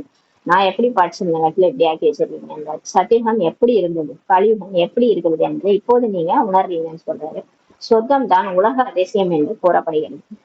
உலக அதிசயத்துல 7 அதிசயம் இருக்குல்ல, அதெல்லாம் விட உலக அதிசயம் சொர்க்கம் வந்து பாருங்கன்றாரு. அடுத்த பிறவில நீங்க பாப்பீங்கன்றாரு. திரேதாவையும் அந்த மாதிரி சொல்ல முடியாது, திரேதா கூட சொர்க்கம் மாதிரி இருக்காதுன்றாரு. ராமர் சீதை ஆள்ற ராஜ்யம் கூட குறைஞ்சிரும். 1250 வருஷம் பழசான உலகத்தை போய் நீங்க எப்படி புது உலகம்னு சொல்ல முடியுமா? பழசாயிடும். நீங்க அந்த ராஜ்யத்துக்கு வரீங்களா, இந்த ராஜ்யத்துக்கு வரீங்களா? சொர்க்கத்துக்கு வரணும்னா ஸ்ரீமத் படி முழுசா நடக்கணும், அப்பதான் சொர்க்கத்துக்கு வர நுழைய முடியும். திரேதாவில வரணும்னா அசால்ட்டா முயற்சி பண்ணா போதும், திரேதாவுக்கு வந்துடலாம். ஃபெயில் ஆனா போதும், திரேதாவுக்கு வந்துடலாம். பாஸ் ஆனா சொர்க்கத்துக்கு வர முடியும். பாபா சொல்ற, திரேதாவை கூட நீங்க உலக அதிசயம் சொல்ல முடியாது. இங்கு இந்த அசுத்த உலகில் இருப்பதில் மனிதர்களுக்கு எவ்வளவு குஷி ஏற்படுகிறது. ஆனா நிறைய உலகத்துல மனுஷங்க இந்த உலகம் தான் பிடிச்சிருக்கு அவங்களுக்கு, அசுத்தமா இருக்கிறது தான் பிடிச்சிருக்குது. ஒரே ஸ்மெல் அடிக்குது, ஒரே கவுச் அடிக்குது. அங்கதான் நிறைய பேர் நின்றுட்டு இருக்கிறாங்க. அது என்னமா ரொம்ப சந்தோஷமா நின்று எப்படிதான் அங்க நிக்கிறாங்க தெரியல. நம்மளால ஒரு நிமிஷம் கூட நிக்க முடியல, அவ்வளவு ஸ்மெல் அடிக்குது. அந்த இடத்துல அவ்வளவு பேர் நின்றுட்டு வேடிக்கை பார்த்துட்டு இருக்கிறாங்க. அப்ப பாருங்க, அந்த மாதிரி ஒரு உலகத்துல இருக்கதான் மனுஷங்க விரும்புறாங்கன்ற. விஷம் நிறைந்த குளவியானது பூம் பூம் என்று ரீங்காரமிட்டு தனக்கு சமமாக ஆக்குறது. பாருங்க, இந்த குளவிக்கு இருக்கிற ஞானம் கூட மனுஷங்களுக்கு கிடையாது. ஒரு விஷம் நிறைந்த புழுவை கொண்டு வந்து அது பூம் பூம்னு ஓதி ஓதி ஓதி அதுவோட குளமாவே அந்த குளவி மாத்திடுது. இந்த மாதிரி ஒரு ஒரு உயிரினத்துக்கு, ஒரு விலங்கினத்துக்கு கூட, பூச்சிக்கு கூட அந்த அளவுக்கு ஒரு ஞானம் இருக்குது. அது அதுக்கு சமமா ஆக்குது. உங்களால ஆக்க முடியாதோன்றது. நீங்க எல்லாம் மனுஷங்க 6 அறிவு தானே உங்களுக்கு. நீங்க என்னமோ அப்படியே யாரையும் மாத்த மாட்டீங்க, நீங்களும் மாற மாட்டீங்க கேக்குறாரு. நீங்களும் அசுத்தத்தில் விழுந்து கிடந்தீர்கள். நீங்களும் ஒரு காலத்துல எப்படி இருந்தீங்க? சாதாரண மனுஷங்களா அசுத்தத்துலதான் விழுந்து கிடந்தீங்க. நான் தான் வந்து பூம்பும் என்று கூறி உங்களை குழுவில் இருந்து, அதாவது சூத்திரன்ல இருந்து பிராமணனாக ஆக்கியிருக்கிறேன்னு சொல்லி பாபா சொல்றாரு. பாபா தான் இப்ப நமக்கு பூம் பூம் ஓதினுக்கிறாரு. அவருதான் ஓதி ஓதி நம்ம மாத்திட்டு இருக்கிறார். நீங்க இப்போ சூத்திரன்ல இருந்து பிராமணாக ஆக்கியிருக்கிறார் பாபா நம்மள. இப்போது நீங்கள் இரட்டை கிரீடதாரிகளாக ஆகிறீர்கள் என எவ்வளவு குஷி இருக்க வேண்டும். இரட்டை கிரீடம் யாருக்கா கிடைக்குமா? ஒரு கிரீடம் வாங்குறதே கஷ்டம். ஒரு கிரீடம், ராஜ்ய கிரீடம். ஒரு ஊருக்கே ராஜா ஆகுதுன்னு எவ்வளவு பெரிய விஷயம். இங்க வந்து நம்ம தூய்மையாவும் ஆக்குறாரு, ராஜாவாவும் ஆக்குறாரு. அப்ப 2 கிரீடம், தூய்மை கிரீடமும் கிடைக்குது. அந்த இயேசு புத்தருக்கெல்லாம் பின்னாடி ஒரு கிரீடம் இருக்கும் இல்லையா, தூய்மையா இருக்கிறாங்க அதனால. அது மாதிரி நமக்கு தூய்மை கிரீடமும் கொடுக்குறாரு, ராஜ்ய கிரீடமும் கொடுக்குறாரு. அப்பதான் எவ்வளவு குஷி இருக்கணும். கடவுளே வந்து இந்த மாதிரி கிரீடம் தலைமையில வைக்கிறாருன்னா பறக்க வேணும், முயற்சியும் முழுமையாக செய்ய வேண்டும். அதுக்கு தகுந்த முயற்சியும் பண்ணணும் இல்லையான்றாரு. எல்லையற்ற தந்தை மிகவும் எளிதாகவே இப்ப புரிய வைக்கிறார். பாபா உண்மையைதான் கூறுகின்றார் என்று உள்ளம் கூறுகிறது. இப்ப ஆத்மாவுக்கு புரியுது, பரமாத்மாவே தான் வந்து பேசுறாரு என்கிட்ட, சத்தியத்தை தான் சொல்லிட்டு இருக்கிறாருன்ட்டு நம்ம மனசு சொல்லுது. இந்த நேரத்துல அனைவரும் மாயின் புதைக்குழியில் மாட்டி கொண்டிருக்கிறாங்க. வெளி கவர்ச்சிகள் எவ்வளவு இருக்கிறது. இப்போ ஆத்மா எல்லாமே உடல் உள்ளர புந்துட்டு மாயாட்ட மாட்டி விடுது. மாயாவோட புதைக்குழியில மாட்டிட்டு இருக்கிறாங்க. வெளி கவர்ச்சிகள் அவ்வளவு இருக்குது. இந்த மாயா என்ன பண்ணுதுன்னா அவ்வளவு ஷோ காட்டுது. கலியுகத்துல அவ்வளவு காட்டுது. அதுல மயங்கி போய் உட்காந்துருக்காங்கன்றது. ஒரு ஒரு விதவிதமான கவர்ச்சி. சாப்பாடு, அப்புறம் வந்து மனுஷங்க, ட்ரெஸ், விதவிதமா என்ன பண்ணுது, அப்படி இப்படி காட்டி மயக்கி கூட்டு போகுது. நான் உங்களை புதைக்குழிலிருந்து விடுவிக்கிறேன். பாபா சொல்றார், குழந்தாய், அது வந்து காணல் நீர் பாக்குறதுக்கு தான் தெரியும், அப்படியே அழகா இருக்கிற மாதிரி. ஒண்ணு இருக்கு, கிட்டக்க போய் பாத்தீங்கன்னா ஒண்ணு இருக்காது. புதைக்குழில போய் தள்ளி விட்டுரும் மாயா. ஜாக்கிரதையா இருங்கன்றாரு. நான் உங்களை தான் விடுவிக்க வந்திருக்கிறேன்றாரு. சொர்க்கத்திற்கு அழைத்து செல்கிறேன் என்று பாபா புரிய வைக்கிறார். இப்ப நம்மள அதுல இருந்து விடுவிச்சு சொர்க்கத்துக்கு கூட்டிட்டு போறாரு. சொர்க்கத்திற்கு பெயர் கேள்விப்பட்டிருக்கிறீர்கள், இப்போது சொர்க்கமே கிடையாது. சொர்க்கத்துக்கு பெயர் நம்ம கேள்விப்பட்டிருக்கிறோம். அந்த மாதிரி இருக்கு ஒண்ணு, சொர்க்கம் வானத்துல இருக்கு அப்படின்லாம் கேள்விப்பட்டிருக்கோம். பாபா சொல்றாரு, வானத்துல எல்லாம் சொர்க்கம் கிடையாது, பூமியிலும் சொர்க்கம் இப்ப இல்ல. இப்ப சொர்க்கம் இல்லைன்ற, ஆனா வரப்போகுது. இந்த சிலைகள் மட்டுமே இருக்கின்றன. சொர்க்கத்துல வாழ்ந்தவங்களோட நினைவு சின்னமா அந்த சிலைகள் மட்டும் இருக்குதுன்றார். இவர்கள் சொர்க்கத்திற்கு எஜமானர்களாக எவ்வளவு செல்வந்தர்களாக இருந்தாங்க. பக்தி மார்க்கத்தில் கோயில்களுக்கு தினமும் சென்று வந்தீர்கள், ஆனால் இந்த ஞானம் எதுவுமே கிடையாது. பாருங்க, இந்த லட்சுமி நாராயணன் ஒரு காலத்துல சொர்க்கத்துக்கே எஜமானராக இருந்தாங்க. நம்மளும் தான் அந்த கோயிலுக்கு பக்தியில போய் போய் பக்தி பண்ணிட்டு வந்தோம். யாராவது இதை நமக்கு சொன்னாங்களா? இவங்க ஏற்கனவே வாழ்ந்தவங்க அப்படின்னு சொல்லி சொல்லவே இல்லை. நம்ம ஏதோ ஒரு சாமி நினைச்சிட்டு போய் கும்பிட்டு வந்துட்டு இருந்தோம். இந்த ஞானம் நமக்கு பக்தியில கூட கிடையாது. பாரதத்தில் இது ஆதி சனாதன தேவி தேவதா தர்மம் இருந்தது என்பதை நீங்கள் இப்போது அறிவீர்கள் சொல்லி பாபா சொல்றாரு. இவர்களது ராஜ்யம் எப்போது இருந்தது என்பது யாருக்குமே தெரியாது. ஆனா யாருக்குமே கோயில்ல இருக்கிறவங்களுக்கும் அந்த சாமிக்கு தீபாரதனை பண்றவங்களுக்கு தெரியாது இவங்க ராஜ்யம் பண்ணாங்க, எப்ப ராஜ்யம் பண்ணாங்கன்றது தெரியாது. தேவி தேவதா தர்மத்திற்கு பதிலாக இப்போது இந்து இந்து என்று சொல்லி கொண்டிருக்கிறாங்க. இப்ப பாருங்க, கேஸ்ட் என்னன்னு கேட்டா இந்துன்னு சொல்றாங்க. இந்து யாருங்க கண்டுபிடிச்சது? இந்துன்ற பேர் யாரு கொடுத்தது? எந்த தர்மம் இது? தர்ம ஸ்தாபகர் யாரு? எல்லா தர்மத்துக்கும் தர்ம ஸ்தாபகர் இருக்கிறாங்க இல்லையா? இந்துன்ற தர்மத்துக்கு யார் ஸ்தாபகர் அப்படின்னு கேட்கணும். அப்பதான் குழம்புவாங்க. என்னடா இது, நம்ம இந்த தர்மத்துல இருக்கோம், அந்த தர்மத்தை யார் ஸ்தாபனை பண்ணாங்கன்னு தெரியல. பாபா சொல்ற, இந்த தேவி தேவதா தர்மத்துக்கு பதிலாக இந்து இந்துன்னு சொல்லிட்டு இருக்காங்க. ஆரம்பத்தில் இந்து மகா சபையின் தலைவர்கள் வந்திருந்தார். ஃபர்ஸ்ட் பாபா வரும்போது இந்து மகா சபையின் தலைவர் வந்திருந்தார். நாம் விகாரிகளாக அசுரர்களாக இருக்கிறோம், பிறகு தங்களை தேவதை என்று எப்படி சொல்லிக் கொள்ள முடியும் என்று கூறினார். அவர் கேட்டிருக்கிறார், நாங்க விகாரியா அசுரரா இருந்தோம். இந்து மகாசபையின் தலைவர் கேக்குறாரு, நம்ம இந்த மாதிரி இருக்கணுமே, நம்ம எப்படி தேவதைன்னு சொல்றதுன்னு கேட்டாரு. நான் கூறினோம், நல்லது, வாருங்கள், தேவி தேவதா தர்மத்தின் ஸ்தாபனை மீண்டும் ஏற்பட்டுக் கொண்டிருக்குது என்பதை உங்களுக்கு புரிய வைக்கின்றோம் சொல்லி நாங்க சொன்னோம். பாபா சொன்னாராம், நீங்க வாங்க, டெய்லி வாங்க, எப்படி அது ஸ்தாபனை ஆயிட்டு நாங்க சொல்றோம். நாம் உங்களை சொர்க்கத்துக்கு எஜமானலாக ஆக்கி விடுவோம், அமர்ந்து கற்றுக்கொள்ளுங்கள் சொல்லி சொல்றாரு பாபா. அந்த மாதிரி யாரு இருந்தாலும் சொல்லுங்கன்றாரு. வாங்க, உங்களை சொர்க்கத்துக்கு எஜமானலா ஆக்கிடுறோம், உட்காந்தீங்க, பாடம் கத்துக்கோங்க. அதற்கு அவர், மூத்த சகோதரரே, நேரம் எங்க இருக்கிறது என்று கூறினார். அவர் உடனே சொன்னாராம் பிரம்மா பாபாட்ட, மூத்த சகோதரரே, நேரம் எங்க இருக்குதுன்னு சொன்னாராம். நேரம் இல்லையெனில் பிறகு எப்படி தேவதையாக முடியும்? பாபா கேக்குறாரு, டைமே இல்லைன்னா அப்புறம் எப்படி தேவதையாகிறது? இது படிப்பு அல்லவான்னு சொல்லி சொல்றாரு. டைம் இல்ல, டைம் இல்ல, நம்ம சாப்பிட டைம் இல்லைன்னு சொல்றோமா? 3 வேளையும் நம்ம சாப்பிடறோம்ல, சாப்பிட டைம் இல்லைன்னு யாராவது இது வரைக்கும் சொல்லியிருக்கிறோமா? சாப்பிடறோம் இல்லையா?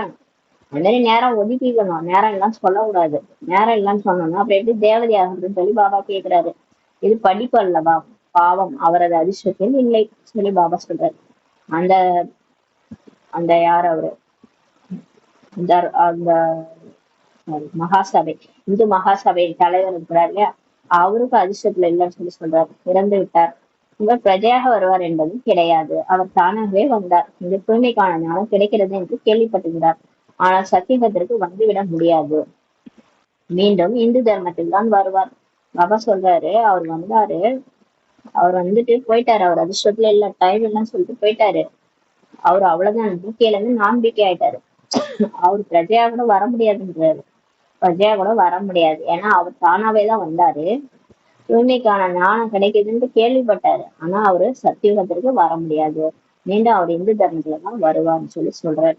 பாருங்க, அதை புரிஞ்சுக்கணும். இந்த மாதிரி ஞானத்தெல்லாம் வந்து நம்ம புரிஞ்சுக்கணும், ஏத்துக்கணும், ஞானத்தை ஏத்துக்கணும். ஞானத்தை ஏத்துக்காதவங்க, டைம் இல்லைன்னு சொல்றவங்கதான் சொர்க்கத்துக்கு வர முடியாதுன்றாரு பாபா.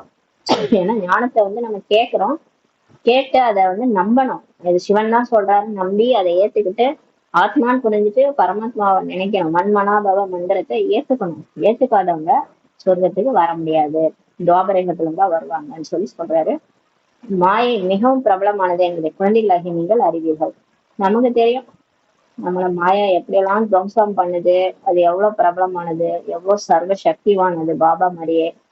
அதுகிட்ட எல்லாம் நம்ம ஜெயிக்கிறது கடைசியாதான் நடக்கும்ன்றது நமக்கு இப்பயே தெரியுது. அந்த அளவுக்கு அது மோசமா இருக்குதுன்றதும் நமக்கு தெரியும். ஏதாவது தவறுகளை செய்வித்து கொண்டே இருக்கிறது. இந்த மாயா எல்லாருக்குள்ளாரையும் இருக்குது, நமக்குள்ளாரையும் இருக்குது. நம்மள தவறு செய்ய வச்சுக்கிட்டே இருக்கு. ஏன்னா 63 ஜென்மமா நம்ம இப்படிதான் தவறு பண்ணிட்டு இருந்தோம், அதே தவறை இப்பயும் பண்ணிட்டு இருக்கிறோம். அது பாபா குழந்தை ஆயிட்டு 100 மடங்கு தண்டனை தவறு செஞ்சோம்னா. அதனால ரொம்ப ஜாகிரதையா இருங்கன்றாரு பாபா.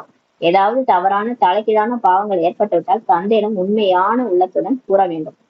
இப்ப ஏதாவது நம்ம மூலமா தவறு நடக்குது இல்ல, நம்ம தவறு பண்ணிட்டோம்னு வருந்துறதை விட தலைக்கீழான பாவங்களை இப்பயும் செஞ்சுட்டோம்னா, இப்ப பிகே ஆயிட்டு செஞ்சோம்னா 100 மடங்கு தண்டனைன்றதுனால கண்டிப்பா வந்து பாபாட்ட சொல்லியே ஆகணும். உண்மையான மனசோட, பாபா இப்படி நடந்துருச்சு, மன்னிச்சிருங்க, நான் எப்பயும் போல இது மாதிரி எல்லாம் பண்ணிட்டேன் சில விஷயங்கள் அப்படின்னு சொல்லிட்டு பாபாட்ட மன்னிப்பு கேட்டோம்னா சொல்லிடணும். சொன்னாதான் அதுக்கான இது சொல்லுவார் பாபா. ராவணனின் உலகில் பாவம் ஏற்பட்டு கொண்டுதான் இருக்கிறது. ஏன்னா நம்மளா செய்யறது இல்லை. ஏன்னா இங்க வந்து நம்ம வாழறது கலியுகம், கலியுகத்தினுடைய வாயுமண்டலம் அப்படி இருக்குது. இங்க இருக்கிறவங்க எல்லாமே காமம், கோபம், பற்று, ஆசை, அகங்காரத்துல ஈடுபட்டு வாழ்ந்துட்டு இருக்கிறவங்க தான் நம்ம கூட இருக்கிறாங்க. நம்ம சேத்துல இருந்தாலும் செந்தாமரை மாதிரிதான் வாழ்ந்துட்டு இருக்கிறோம். நமக்கும் அந்த மாயாவுடைய சாயல் கொஞ்சம் படிஞ்சுதான் இருக்குது இல்லையா. நம்ம 63 ஜென்மம் வாழ்ந்தது அது கூட தான். அதனால கொஞ்சம் கொஞ்சமா தான் போகும் நம்மளை விட்டு. விஷம் ஒரேடியா நீங்கிறாது இல்லையா, கொஞ்சம் கொஞ்சமா போகிறதுனால ராவணன் உலகில் இருக்கிறதுனால பாவம் ஏற்பட்டுதான் இருக்குன்றார். நாம் ஜென்ம ஜென்மங்களாக பாவிகளாக இருக்கிறோம் என்று கூறுகின்றனர். இவ்வாறு கூறியது யார்? ஆத்மாதான் கூறுகிறது. தந்தையின் முன் வந்து தேவதைகள் முன் இந்த மாதிரி சொல்லுது. கோயிலுக்கு போய் என்ன சொல்றோம் நம்ம? நாங்க ஜென்ம ஜென்மம் பாவி, நாங்க நீசர், நீங்க தான் உயர்ந்தவன்ட்டு நம்ம லட்சுமி நாராயண் கோயில்ல போயிட்டு சொல்றோம், சிவன் கோயில்ல போயிட்டு சொல்றோம். இப்போது நீங்கள் உணர்கிறீர்கள், உண்மையில் நாம் ஜென்ம ஜென்மங்களாக பாவிகளாக தான் இருந்தோம். நம்ம தான் உணர்ந்துட்டோம், நம்ம எப்பயோ உணர்ந்துட்டோம். நம்ம பிகே ஆனவர்தான் தெரிஞ்சிட்டோம், நம்ம கிட்ட நிறைய டிஃபெக்ட் இருக்கு. அதனாலதான் நம்ம வந்து மாயா வந்து தவறு செய்ய வைக்குது. நம்மளும் ஜென்ம ஜென்மா பாவியா தான் இருந்திருக்கோம், அதனாலதான் இந்த நிலையில இருக்கிறோம். இந்த ராவண ராஜ்யத்துல இந்த மாதிரி மாட்டிக்கிட்டு முழிக்கிறோன்றது இப்ப நம்ம தெரிஞ்சுக்கிட்டோம். ராவண ராஜ்யத்துல அவசியம் பாவம் செய்திருக்கிறோம். நம்ம கண்டிப்பா 63 ஜென்ம பாவம் நம்ம தலைமையில இருக்குது. இப்பயே நம்ம தெரியாம சில விஷயங்கள் செய்யும் போது கண்டிப்பா போன ஜென்மம் அதுக்கு முன்னாடி ஜென்மத்திலையும் செஞ்சிருக்கோம். ஏன் 63 ஜென்மமா செஞ்சிருக்கோம். பல பிறவிகளின் பாவங்களை வர்ணிக்க முடியாதுன்னு சொல்லி பாபா சொல்றாரு. பாபா சொல்றாரு பல பிறவியா நீங்க உங்களுக்கு லாஸ்ட் எபிசோட் தான் தெரியும், எனக்கு ஃபர்ஸ்ட் எபிசோட்ல இருந்தே தெரியும்ன்றாரு பாபா. நாடகத்தை ஃபர்ஸ்ட்ல இருந்து மேல இருந்து சாட்சியா பாத்துட்டு இருக்கிறாரு. சினிமா தியேட்டர் மாதிரி உட்காந்துட்டு பரந்தாமத்துல உட்காந்துட்டு பாத்துட்டு இருக்கிறாரு. சினிமா ஓடுது இங்க கீழே, நாடகம். நாடகத்தினோட பல எபிசோட பாபா பாத்துருக்கிறாரு. அவரால் சொல்ல முடியாதான் அந்த அளவுக்கு மோசமான பாவம் எல்லாம் பண்ணிருக்கிறோமா. இந்த பிறவிக்கானதை வர்ணிக்க முடியும். ஆனா நமக்கு இந்த பிறவில என்ன நடந்தது நமக்கு தெரியும், போன பிறவில என்ன நடந்ததுலாம் நமக்கு தெரியாது. அதை கூறுவதன் மூலம் லேசானவர்களாக ஆகிவிடுவீர்கள். இப்ப உங்களுக்கு போன ஜென்மத்துல என்ன நடந்தது தெரியாது, அதை பாபாட்ட சொல்ல முடியாது.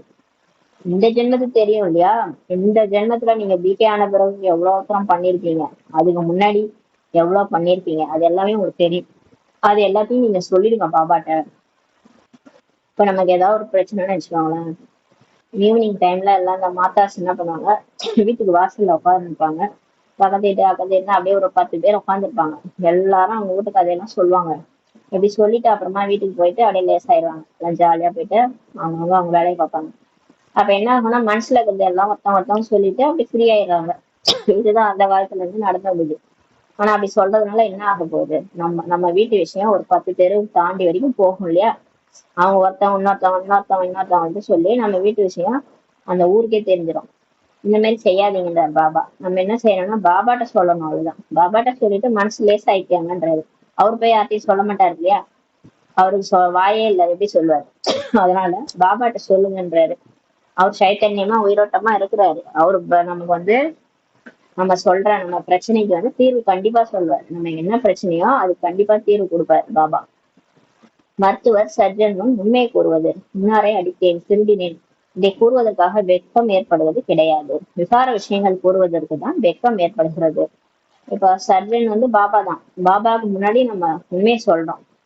பாபா இந்த மாதிரி நான் தப்பு பண்ணிட்டேன், இவங்களை அடிச்சுட்டேன், இந்த மாதிரி திருடிட்டேன், இதெல்லாம் சொல்றதுக்கு வெக்கம் வராது. ஆனா விகாரத்துல போறது, காம விகாரத்துல போறது சொல்லும் போது, பாபா கிட்ட சொல்லும் போது வெக்கம் ஏற்படுது.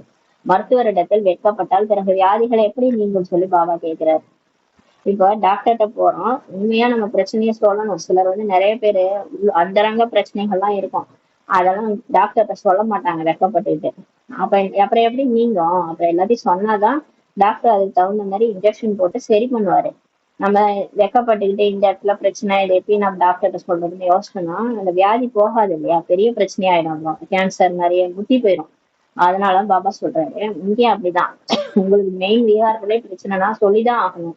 சொன்னாதானே எனக்கு தெரியும்ன்றாரு. அதெல்லாம் சொன்னாதான் உங்களுக்கு அதுல இருந்து வெளியே வர முடியும்னு சொல்றாரு. அதனால இப்ப நீங்க எல்லாத்தையும் சொல்லிடுங்க, வெக்கப்படாதீங்கன்றாரு. பிறகு உள்ளத்தில் உறுத்தி கொண்டே இருக்கும். அப்புறம் நீங்க செய்யற பாவம் கடைசி காலத்துல உறுத்துன்றாரு. தந்தையை நினைவு செய்யவே முடியாது. நம்ம செய்யற பாவம் பாபாவை நினைக்க விடாம பண்ணிடும்ன்றாரு. உண்மையை கூறும் போது நினைவு செய்ய முடியும்.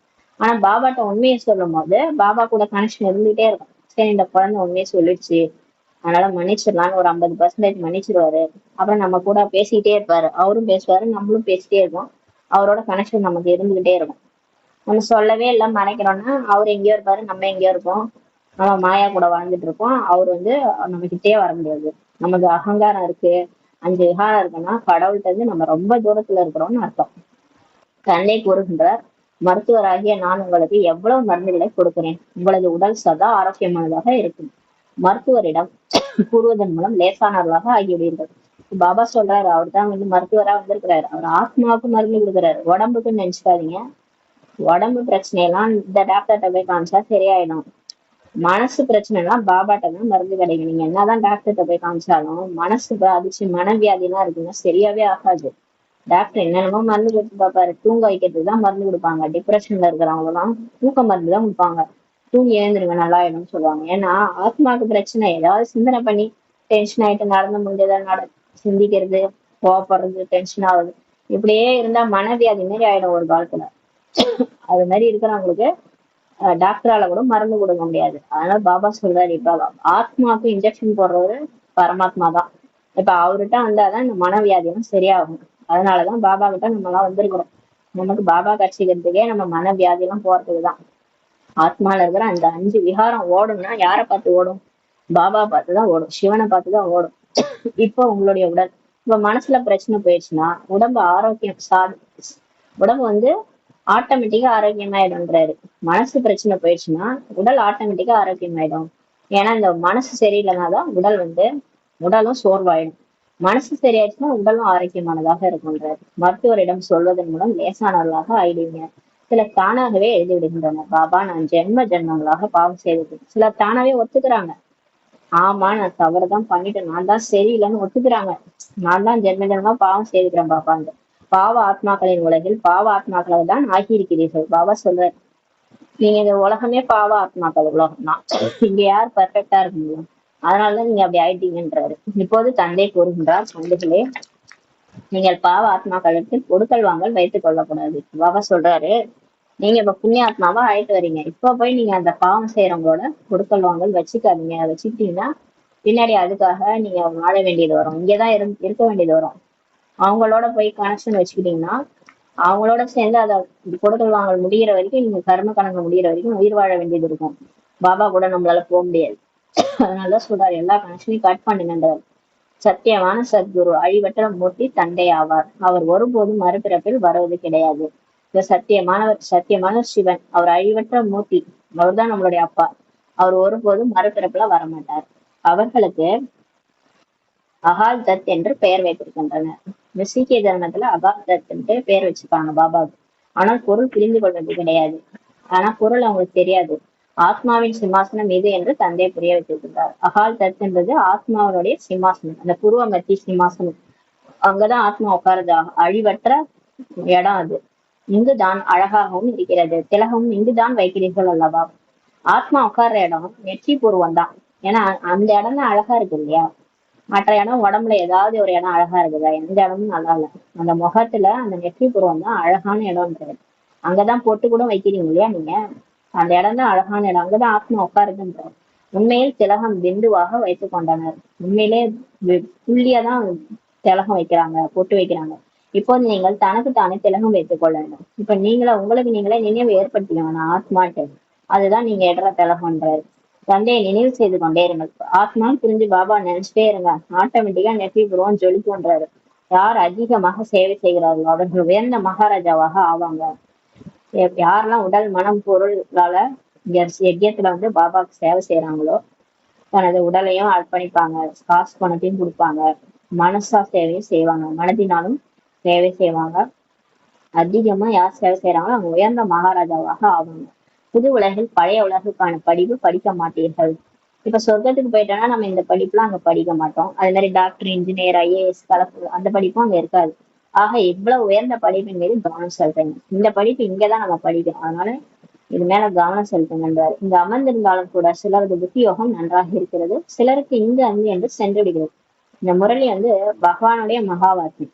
இப்ப நம்ம பாபாவுக்கு மரியாதை கொடுக்கணும்னா இந்த முரளியை ஒழுங்கா கேட்கணும். இதுல கூட சிலர் சென்ட்ரல்ல உட்காந்துருக்கும் போது சிலர் ஒழுங்கா கேட்கறாங்க, சிலருக்கு அங்க எங்க புத்தி அளப்பாயுது. அப்ப கடவுளுக்கே நம்ம மரியாதை கொடுக்காத மாதிரி இருக்குது இல்லையா. இது யாரோ படிச்சுட்டு இருந்தாலும் ஆனா கடவுள் தான் அவங்க மூலமா இந்த மகா வாக்கியத்தை சொல்லிட்டு இருக்கிறாருன்னும் போது மரியாதை கொடுக்கணும். சிலர் அந்த மாதிரி என்ன பண்றாங்க, அங்கேயும் இங்கேயும் அவங்களுக்கு அழைப்பாயிடுங்கிறார். சிலர் 10 நிமிடம் எழுதுகின்றனர், சிலர் 15 நிமிடம் எழுதுகின்றனர். யாருடைய சாட் நன்றாக இருக்கிறதோ அவர்களுக்கு போதை அதிகரித்து கொண்டே இருக்கு. சிலர் பாபாட்ட எவ்வளவு நேரம் நினைச்சீங்க அப்படின்னு கேட்டா 10 நிமிஷம்ன்றாங்க, சிலர் 5 நிமிஷம் தான் நினைச்சேன்றாங்க. பாபா சொல்றாரு, யார் சாட் நல்லா இருக்குதோ அவங்களுக்கு தினம் தினம் போதை அதிகரிக்கும், குஷி அதிகரிக்கும். பாபா நான் உங்களை இவ்வளவு நேரம் நினைவு செய்தேன், 15 நிமிடத்திற்கு மேலாக யாரும் எழுத முடியாதுன்னு சொல்றாரு. பாருங்க பாபா என்ன சொல்றாருன்னா, 5 நிமிஷத்துக்கு மேல என்ன நினைச்சு எழுதிருங்க பாப்போம் அப்படின்றாரு. எவ்வளவு மோசமா நம்ம நினைவு செய்யறோம்ட்டு சொல்றாரு பாருங்க.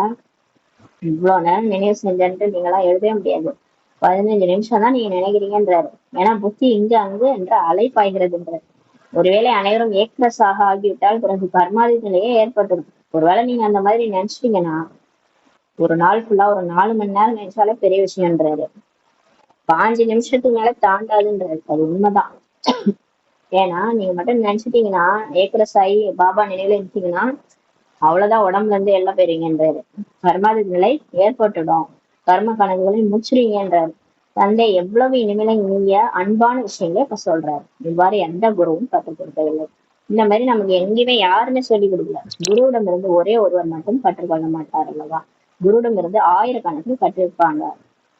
சத்குருவிடம் வந்து நீங்கள் எவ்வளவு பேர் கற்றுக்கொள்கிறீர்கள்? இப்ப நம்ம சத்குரு சிவன் தந்து எவ்வளவு பேர் படிக்கிறோம். இந்த மாயாவை வசப்படுத்தும் மந்திரம் ஆகின்றார் பாபா. மாயை என்ற 5 விகாரங்களுக்கு தான் சொல்லப்படுகின்றன. பணத்திற்கு செல்வம் என்று கூறப்படுகிறது. பணத்தை மாயான்னு சொல்றாங்க. பணம் மாயா கிடையாது. லட்சுமி நாராயணன் அவ்வளவு பணம் இருந்துச்சு. அப்ப அவங்க என்ன மாயா கிடையாது வாழ்ந்துட்டு இருந்தாங்க? பணம் மாயா கிடையாது. மாயன்றது 5 விகாரம் தான். பேராசைன்றதுதான் மாயா. பணத்தை வச்சிருக்கிறது மாயா கிடையாது. பணத்தை அளவா வச்சிருக்கிறது. புரியுதா? அது வந்து பேராசைன்றது, பேராசைப்படுறதுதான் மாயா. மற்றபடி நமக்கு தேவையானது, தேவைக்கான பணம் சம்பாதிக்கிறது அதெல்லாம் மாயா கிடையாது. லட்சுமி நாராயணனை பற்றி கூறுகையில் இவர்களிடத்தில் அதிக செல்வங்கள் இருந்தன. லட்சுமி நாராயணனை ஒருபோதும் தாய் தந்தை என்று சொல்ல மாட்டாங்க. இப்ப கோயிலுக்கு கூட போறோம். தாயும் நீங்க தந்தையும் நீங்க சிவனை பார்த்தா பாடுறோம். லட்சுமி நாராயணன் பார்த்து பாடுறோமா? இல்ல இல்லையா? ஆதி தேவன் ஆதி தேவியை ஜெகதாம்பா ஜெகத்பிதா என்றுதான் சொல்கின்றனர். இவர்களே அல்ல. ஆனால் அந்த அங்காள பரமேஸ்வரி அந்த மாதிரி இருக்கிறவங்க தான் அந்த பிரம்மா சரசு ஆதி தேவன் ஆதி தேவி தான் ஜெகதாம்பா ஜெகத்பிதான்னு சொல்றாங்க. ஆனா லட்சுமி நாராயணன் அது மாதிரி சொல்றது இல்லை. இவர்கள் சொர்க்கத்துக்கு எஜமானங்கள். அழிவற்ற ஞான செல்வங்களை அடைந்து நாம் இந்த அளவிற்கு செல்வந்தர்களாக ஆகின்றோம் சொல்லி பாபா சொல்றாரு. அம்பாவிடம் ஜெகதாம்பாவிடம் பல ஆசைகளை வைத்துக் கொண்டு செல்கின்றனர். இந்த ஜெகதாம்பா கிட்ட நிறைய ஆசையை வச்சுட்டு நிறைய பேர் போறாங்க. இந்த அங்காள பரமேஸ்வரி இவங்கெல்லாம் வந்து ஜெகதாம்பா தான். அதாவது உலகத்துக்கே சக்தி கொடுத்தவங்க. பிகேவா இருக்கும்போது உலகத்துக்கே அம்பாவா இருந்தவங்க ஜெகதாம்பா. அவங்களதான் வந்து எல்லாருமே வந்து அந்த கோயிலுக்கு தான் போறாங்க. பரமாயி மகமாயி அங்காள பரமேஸ்வரியை ஆசையை நிறைவேற்றுமான்ட்டு பல ஆசைகளை வச்சுக்கிட்டு அவங்கள்ட்ட போறாங்க. லட்சுமியிடம் செல்வத்திற்காக மட்டுமே செல்கின்றனே தவிர வேறு எதற்காகவும் இல்லை. இப்போ அந்த அங்காள பரமேஸ்வரி அம்மன்ட்ட எல்லாம் போயிட்டு என் தாலியை காப்பாத்துமா, தாலி வரம் கொடுத்தா என்னென்னமோ எல்லாத்தையும் எனக்கு காசு பணம் கொடு, சொத்து கொடு, சுகம் கொடு, அப்புறம் என் பிள்ளைய காப்பாத்து, இப்படி எல்லாம் வேண்டுவாங்க. எனக்கு வந்து வேலை வாங்கி கொடு, எனக்கு படிப்பு நல்லா நான் ஃபர்ஸ்ட் கிளாஸ்ல பாஸ் ஆகும், எல்லாத்துக்கும் வேண்டிக்குவாங்க அந்த ஜெகதாம்பாட்ட. ஆனா லட்சுமிகிட்ட போய் என்ன கேட்பாங்கன்னா வெறும் செல்வம் தான் கேட்பாங்க. வேற எதையும் கேட்க மாட்டாங்க. ஆக உயர்ந்தவர் யாருன்னு சொல்லி பாபா கேக்குறாரு. அப்ப இதுல யார் உயர்ந்தவங்க, லட்சுமியா அம்பாவா அப்படின்னு கேக்குறாரு. அம்பா கிட்ட எல்லாமே கேக்குறாங்க. ஒரு அம்மா மாதிரி போய் சொல்றாங்க எல்லா விஷயத்தையும். ஆனா லட்சுமி கிட்ட வெறும் பணம் தான் கேக்குறாங்க. அம்பாவிடம் இருந்து என்ன கிடைக்கிறது, லட்சுமியிடம் இருந்து என்ன கிடைக்கிறது என்பது யாருக்குமே தெரியாதுன்னு சொல்லி பாபா சொல்றாரு. லட்சுமியிடம் செல்வத்தை மட்டுமே கேட்கிறாங்க. அம்பாவிடம் உங்களுக்கு அனைத்துமே கிடைக்கிறதுன்னு சொல்லி பாபா சொல்றாரு. அம்பாவின் புகழ் அதிகமாக இருக்கிறது. இந்த அங்காள பரமேஸ்வரி இந்த மாதிரி எல்லாம் இருக்காங்க இல்லையா, அவங்களுக்கு அதிக புகழ் இருக்குதுன்றார். ஏனெனில் தாய்மார்களும் அதிகமான துக்கங்களை பொறுத்து கொள்ள வேண்டியிருக்கிறது. ஏன்னா தாய்மார்களுக்கு தான் அதிகமான துக்கமே. ஆண்களை விட பெண்களுக்கு தான் அதிக துக்கம் இருக்குன்ற. ஆக தாய்மார்களின் புகழ் அதிகம் ஏற்படுகிறது. அதனாலதான் பாரத மாதாக்கு ஜெயின்னு புகழ் பாடப்பட்டது. ஏன்னா அவங்களோட புகழ் தான் அதிகம் ஏற்படுகிறது என்றார். நல்லது. இருப்பினும் தந்தை சொல்கின்றார், தந்தையை நினைவு செய்தால் பாவனம் ஆகிவிடுவீர்கள். பாபா எல்லா விஷயத்தையும் சொல்லிட்டு என்ன நினைச்சீங்கன்னா தூய்மையாயிடுங்க. சக்கரத்தை நினைவு செய்யுங்கள். தெய்வீக குணங்களையும் தாரணை செய்யுங்கள். பலரை தனக்கு சமமாக ஆக்குங்கள். உங்களை மாதிரியே எல்லாரையும் ஆக்குங்க. ஒருத்தவங்க 2 பேர் கிடையாது, நிறைய பேர் உங்களை மாதிரி மாத்துங்க சொல்லி சொல்றாரு. நிறைய தந்தையின் மாணவர்களாக நீங்க இருக்கிறீங்க. ஆனா கடைசி வரைக்கும் நம்ம காட்லி ஸ்டூடெண்ட் தான். கடைசி வரைக்கும் ஜானகிதாதி நான் காட்லி ஸ்டூடெண்ட், இறை மாணவன் சொல்லி சொன்னாங்க. அது மாதிரி நம்மளும் கடைசி வரைக்கும் இறை மாணவர்கள் தான். கல்பத்திற்கு முன்பு நீங்க தான் ஆகியிருந்தீங்க. இப்போதும் அதே லட்சியம் குறிக்கோளுடன் இருக்கிறீங்கன்னு சொல்லி சொல்றாரு. போன கல்பத்துல நம்ம என்ன பண்ணோமோ அதே தான் இப்ப பண்ணிட்டு இருக்கிறோம். இது நரன்ல இருந்து சத்திய நாராயணன் ஆகக்கூடிய கதையாகும். இதுதான் சத்தியமா நம்ம போய் நாராயணன் ஆகக்கூடிய கதை, மனுஷன் வந்து தேவதை ஆகக்கூடிய கதை சொல்லி சொல்றாரு. நல்லது. இனிமேலும் இனியா தேடி கண்டே செல்ல கொஞ்சம் தாயும் தந்தையை பார்த்து அதாவது அன்பன் நிகழ் மற்றும் காலை வணக்கம். ஆன்மீக குழந்தைகளுக்கு ஆன்மீக தாய் தந்தை நமஸ்தே. நாம் ஆன்மீக குழந்தைகள் ஆன்மீக தாய் தந்தைக்கு நமஸ்தே. தாரணைக்கான முக்கிய சாரம் ஃபர்ஸ்ட் பாயிண்ட், தனது வியாதியை ஒருபோதும் மருத்துவரிடம் மறைக்க கூடாது. மாயின் பூதங்களிலிருந்து தன்னை பாதுகாத்துக் கொள்ள வேண்டும். தனக்கு தானே ராஜ்ய திலகம் கொடுத்துக் கொள்வதற்காக அவசியம் சேவை செய்ய வேண்டும். 2வது பாயிண்ட், தன்னை அழிவற்ற ஞான செல்லத்தின் மூலம் செல்வந்தனாக ஆக்கிக் கொள்ள வேண்டும். இப்போது பாவ ஆத்மாக்களிடத்தில் கொடுக்கல் வாங்கல் வைத்துக் கொள்ளக்கூடாது. படிப்பின் மீது முழுமையான கவனம் செலுத்த வேண்டும். முரளி தான் ரொம்ப முக்கியம். முரளி 1 நாள் 2 நாள் விட்டாலே அப்படியே டச் விட்டுணும். பாபா கிட்ட இருந்து நம்ம கனெக்ஷனே போயிடும். மாயா அழகா எழுத்துட்டு போயிடும், நமக்கு தெரியாது. அதனால முரளி மீது முழுமையான கவனம் வைக்கணும்ன்ற வரதானம் இந்த கல்யாணக்காரி யுகத்தில் அனைவருக்கும் நன்மை செய்யக்கூடிய இயற்கையை வென்றவராக மாயை வென்றவராக ஆகுவர். இது நன்மை செய்யக்கூடிய யுகம். இந்த புருஷோத்தம சங்கம் யுகத்துல பாபாவே நமக்கு கிடைச்சிருக்கிறாரு. இது நல்லது நடக்கக்கூடிய யுகம். எல்லாருக்குமே நன்மை செய்யக்கூடிய இயற்கையை வென்றவங்களும் ஆகுங்க. இந்த 5 தத்துவங்களும் உங்களுடைய அடிமைதான். அதை பார்த்து நீங்க பயப்பட தேவையில்ல. நிலம், நீர், காற்று, ஆகாயம், பூமி இருக்கு இல்லையா, இது 5ஐயும் பார்த்து நீங்க பயப்பட தேவையில்ல. இது இயற்கையை வென்ற ஆத்மா நம்பலாம். அதனால எல்லாத்துக்குமே நீங்க நன்மை செய்யணும். இயற்கைக்கும் நீங்க சக்தி கொடுக்கணும். இயற்கை வென்றவரா ஆகி மாயையும் வென்றவரா ஆகுங்க. மாயா பார்த்தும் பயப்படாதீங்க, அதுவும் நம்மளுடைய அடிமைதான். கடைசியெல்லாம் நம்ம 5 பாம்பும் என்ன ஆயிடுச்சு, சுருட்டி அது மேல நாராயணன் படுத்துட்டு இருந்தாரு. அப்ப மாயையே அடிமைதான் நாராயணனுக்கு. அப்புறம் ஏன் மாயா பார்த்து பயப்படுறீங்கன்ற. அதனால நீங்க எல்லாம் யாருடைய குழந்தைகள்? சர்வ சக்திவானோட குழந்தைகள். மாயை வென்றவராக ஆகணும். அதனால இயற்கையை வென்றவராக மாயை வென்றவராக ஆகுமான்றவர் தான் இருக்கிறாரு. சங்கம யுகத்தை மங்களமான யுகம் என்று சொல்லப்படுகிறது. இது மங்களகரமான யுகம். ஏன்னா பாபா கிடைச்சிட்டாரு இல்லையா. இந்த யுகத்தில் சதா நான் கல்யாணக்காரி ஆத்மா. முதலில் சுயத்திற்கு நன்மை செய்யணும், பிறகு அனைவருக்கும் நன்மை செய்வதே என்னுடைய கடமையாகும் என்ற இந்த சுமானங்கள் சதா நினைவிருக்கணும். இந்த யுகத்துல நமக்கு என்னன்னா, நான் நன்மை செய்யக்கூடிய ஆத்மா. நான் எனக்கு நன்மை செஞ்சுக்கிட்டு மத்தவங்களுக்கும் நன்மை செய்யறது என் கடமை. இந்த சுமானத்துல இருக்கணும். அடிக்கடி மாயா டெஸ்ட் பேப்பர் கொடுக்கும். நீ ஒரு வேஸ்ட், நீயும் வேஸ்ட், உன் கூட இருக்கிறவங்க வேஸ்ட், இப்படி எல்லாம் மனசுல புத்தி ஓடும். நீ எங்க இருந்து திருந்த போற, இப்படி எல்லாம் ஓடும். யாராவது நம்மள திட்டுவாங்க. மாயா இந்த மாதிரி எல்லாம், நீ எல்லாம் ஒரு ஆளா அப்படின்னு பேசுவாங்க. அதெல்லாம் காதுலயே வாங்கக்கூடாது. நீங்க சுயமரியாதையில இருக்கணும். நான் யார் தெரியுமா? நான் கல்யாணக்காரி ஆத்மா. எனக்கு கடவுளே தேர்ந்தெடுத்திருக்காரு. நான் எனக்கும் நன்மை செய்வேன், மத்தவங்களுக்கும் நன்மை செய்யலாம், என்னோட கடமைன்ட்டு அந்த சுயமரியாதையில இருங்க. இந்த மாயா சொல்றதுன்னா காதுல வாங்காதீங்கன்றாரு. மனசுலயும் ஓடும் எண்ணம். மற்றவங்களும் நம்மளை திட்டுவாங்க, அதெல்லாம் காதுலயே வாங்கக்கூடாது. மனித ஆத்மாக்கள் என்ன? நாம் இயற்கைக்கும் நன்மை செய்பவர்கள். மனுஷங்களுக்கு மட்டுமா நம்ம நன்மை செய்யறோம்? இந்த இயற்கைக்கே நம்ம நன்மை செய்யறோம். நம்ம இருக்கிற இடத்துல நம்ம தூய்மை சக்தியை பரப்பினா அந்த இயற்கையே தூய்மை ஆகுது. 5 தத்துவங்களும் தூய்மை ஆகுது. அப்ப இயற்கைக்கு நம்ம நன்மை செய்யறோம். ஆகையினால் இயற்கையை வென்றவர்களாக, மாயை வென்றவர்கள் என்று நம்ம அழைக்கப்படுகின்றோம். எப்பொழுது ஆத்மா புருஷர் இயற்கையை வென்றவராக ஆகிவிடுகிறதோ அப்போது இயற்கை கூட சுகம் தரக்கூடியதாக ஆகிவிடுது. எப்ப நம்ம இந்த 5 தத்துவத்தையும் வெல்றோமோ அப்ப நம்ம இயற்கை கூட நமக்கு சுகம்தான் கொடுக்கும் அப்படின்ற. இந்த 5 தத்துவம்ன்றது பாத்தீங்கன்னா வெளியில இருக்குது. நம்ம உடலுமே 5 தத்துவத்தால் ஆன உடல் தான். இந்த உடம்பு இருக்கு இல்லையா, இது நிலம், நீர், ஆகாயம், காற்று, இதனால ஆனதுதான். அது 5 தத்துவங்களால, நெருப்பு, அது இது 5 தான் உடம்புக்குள்ளார இருக்குது. இந்த 5 நாள் ஆனதுதான் அம்மா வயிற்றுக்குள்ள நம்ம உடல் உருவாச்சு. இந்த உடல் இயற்கையானால் ஆன உடல் தான். நீங்க இதை வெல்லணும். உடலை வென்ற ஆத்மா ஆகணும். அது மாதிரி இயற்கையை வென்ற ஆத்மா ஆகணும். ஆத்மா புருஷர் அந்த மாதிரி இயற்கை வென்றவரா ஆகும்போது இந்த உடல் நான் இல்லை, நான் ஆத்மா, நான் சுதந்திரமானவன், நான் நிச்சயபூர்வத்துல இந்த உடலை இயக்குறேன், என்னாலதான் இந்த உடம்பு சரியாகுது, இந்த உடலை இயக்குறேன், நான் இந்த உடம்புல இருக்கிற வரைக்கும் இந்த உடலை நான் இயக்குறேன்ற மாதிரி அதுல இருந்து நீங்க அசரீரி நிலையில இருந்து பயிற்சி பண்ண நீங்க இயற்கையை வென்ற ஆத்மாவா ஆயிடுவீங்க. உடலையே வென்ற ஆத்மாவா ஆயிடுவீங்க. அந்த உடலுக்கு எது நடந்தாலும் நீங்க கவலைப்பட மாட்டீங்க. நீங்க ஆத்ம உணர்வுல இருப்பீங்க. அந்த மாதிரி நீங்க இருக்கும்போது இந்த இயற்கையை உங்களுக்கு தலை வணங்கும். அப்ப சுத்தி இருக்கிற இயற்கையும் உங்களை எதுவுமே செய்யாது. எங்க பார்த்தாலும் மழை பெய்யும், நமக்கு ஒண்ணும் ஆகாது. எங்க பார்த்தாலும் புயல் அடிக்கும், அந்த புயல் நம்ம கிட்டக்கே வராது. ஏன்னா அது நமக்கு அடிபணிஞ்சிடும், நம்மளோட அடிமையாயிடும். ஏன்னா நம்ம இயற்கையை வென்ற ஆத்மா வாய்ப்போம் இல்லையா. அதனால புயல் கூட நம்மள ஒண்ணும் செய்யாது. அதனால இயற்கையை கூட உங்களுக்கு சுகம் தரக்கூடியதாக ஆகிடுதுன்றாரு. இப்ப 5 விகாரங்களை வெல்றதுக்கு கூடவே நம்ம இந்த 5 பூதங்களையும் வெல்லணும். இயற்கை அந்த 5 தத்துவங்களையும் நம்ம வெல்லணும்ன்றாரு. அவர்கள் இயற்கை மற்றும் மாயினுடைய கொந்தளிப்பில் வர முடியாது.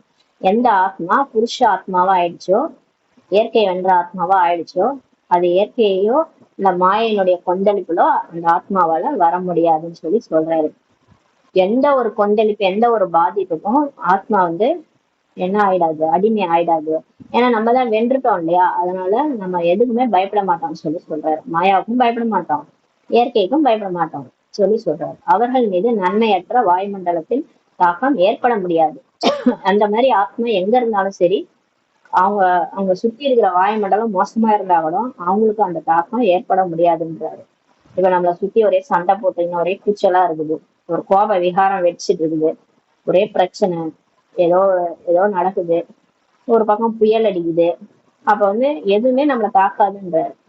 ஏன்னா நம்ம வந்து எப்படி ஆயிட்டோம்னா இயற்கையை வென்ற ஆத்மாவா மாயை வென்ற ஆத்மாவா ஆயிட்டோம். இந்த சரீரமே நான் இல்லை, நான் அசரீரி அப்படி அந்த பயிற்சி அதிகமா பண்ணி பண்ணி அந்த ஆத்ம உணர்வுல இருக்கிறவங்களுக்கு சுற்றி இருக்கிற வாயுமண்டலத்தின் பாதிப்பு ஏற்படவே முடியாதுன்னு சொல்லி பாபா சொல்றாங்க. ஸ்லோகன்: ஒருவருக்கு ஒருவர் கருத்துக்களுக்கு மரியாதை கொடுத்தீர்கள் என்றால் மரியாதைக்குரிய ஆத்மா ஆகிவிடுவீர்கள். பாபா சொல்றாரு, இப்ப நம்ம குடும்பத்துல இருந்தாலும் சரி, எல்லாருக்கும் இருந்தாலும் சரி, பிகே லைஃப்ல வந்து நம்ம பரிவாரத்துல இருந்தாலும் சரி, ஒருத்தவங்க கருத்துக்கு ஒருத்தவங்க மரியாதை கொடுக்கணும். அது கொடுக்காதனாலதான் நமக்கு வேற வந்து அந்த ஒற்றுமை இல்லாம போயிடுது. மற்றவங்க சொல்றத காது கொடுத்து கேட்கணும். அது இந்த காலத்துல நிறைய பேருக்கு அந்த அந்த ஒரு சம்ஸ்காரமே இல்லாம போயிடுச்சு. தன் பிரச்சனையே தான் மத்தவங்க சொல்லிட்டு இருக்கிறாங்க, அடுத்தவங்க பிரச்சனையை காதுல வாங்கவே மாட்டாங்க. அந்த மாதிரிதான் கலியுகத்துல நம்ம சம்ஸ்காரம் இருந்துச்சு. ஆனா பாபா சொல்றாரு, இப்ப நீங்க அதிகம் பேசாதீங்க, அதிகம் கேளுங்கன்றாரு. அதிகம் கேளுங்க, மற்றவங்க என்ன சொல்றாங்க கேளுங்க. மற்றவங்களோட கருத்துக்கு மரியாதை கொடுத்தீங்கன்னா உங்களைதான் வந்து எல்லாரும் எல்லாரும் உங்களுக்கு ரெஸ்பெக்ட் கொடுப்பாங்க. நீங்க அவங்க கருத்துக்கு மரியாதை கொடுத்தீங்கன்னா உங்களுக்கு எல்லாரும் ரெஸ்பெக்ட் கொடுப்பாங்க. ரெஸ்பெக்ட் வேணும்னா ஃபர்ஸ்ட் நம்ம மற்றவங்க ரெஸ்பெக்ட் கொடுக்கணும். கொடுத்தோன்னா தானா ரெஸ்பெக்ட் நமக்கு கிடைக்கும். அதனால எல்லாருடைய கருத்துக்கும் நீங்க மரியாதை கொடுத்தீங்கன்னா மரியாதைக்குரிய ஆத்மாவா ஆகிறீங்கன்னு சொல்லி பாபா சொல்றாங்க. ஓம் சாந்தி.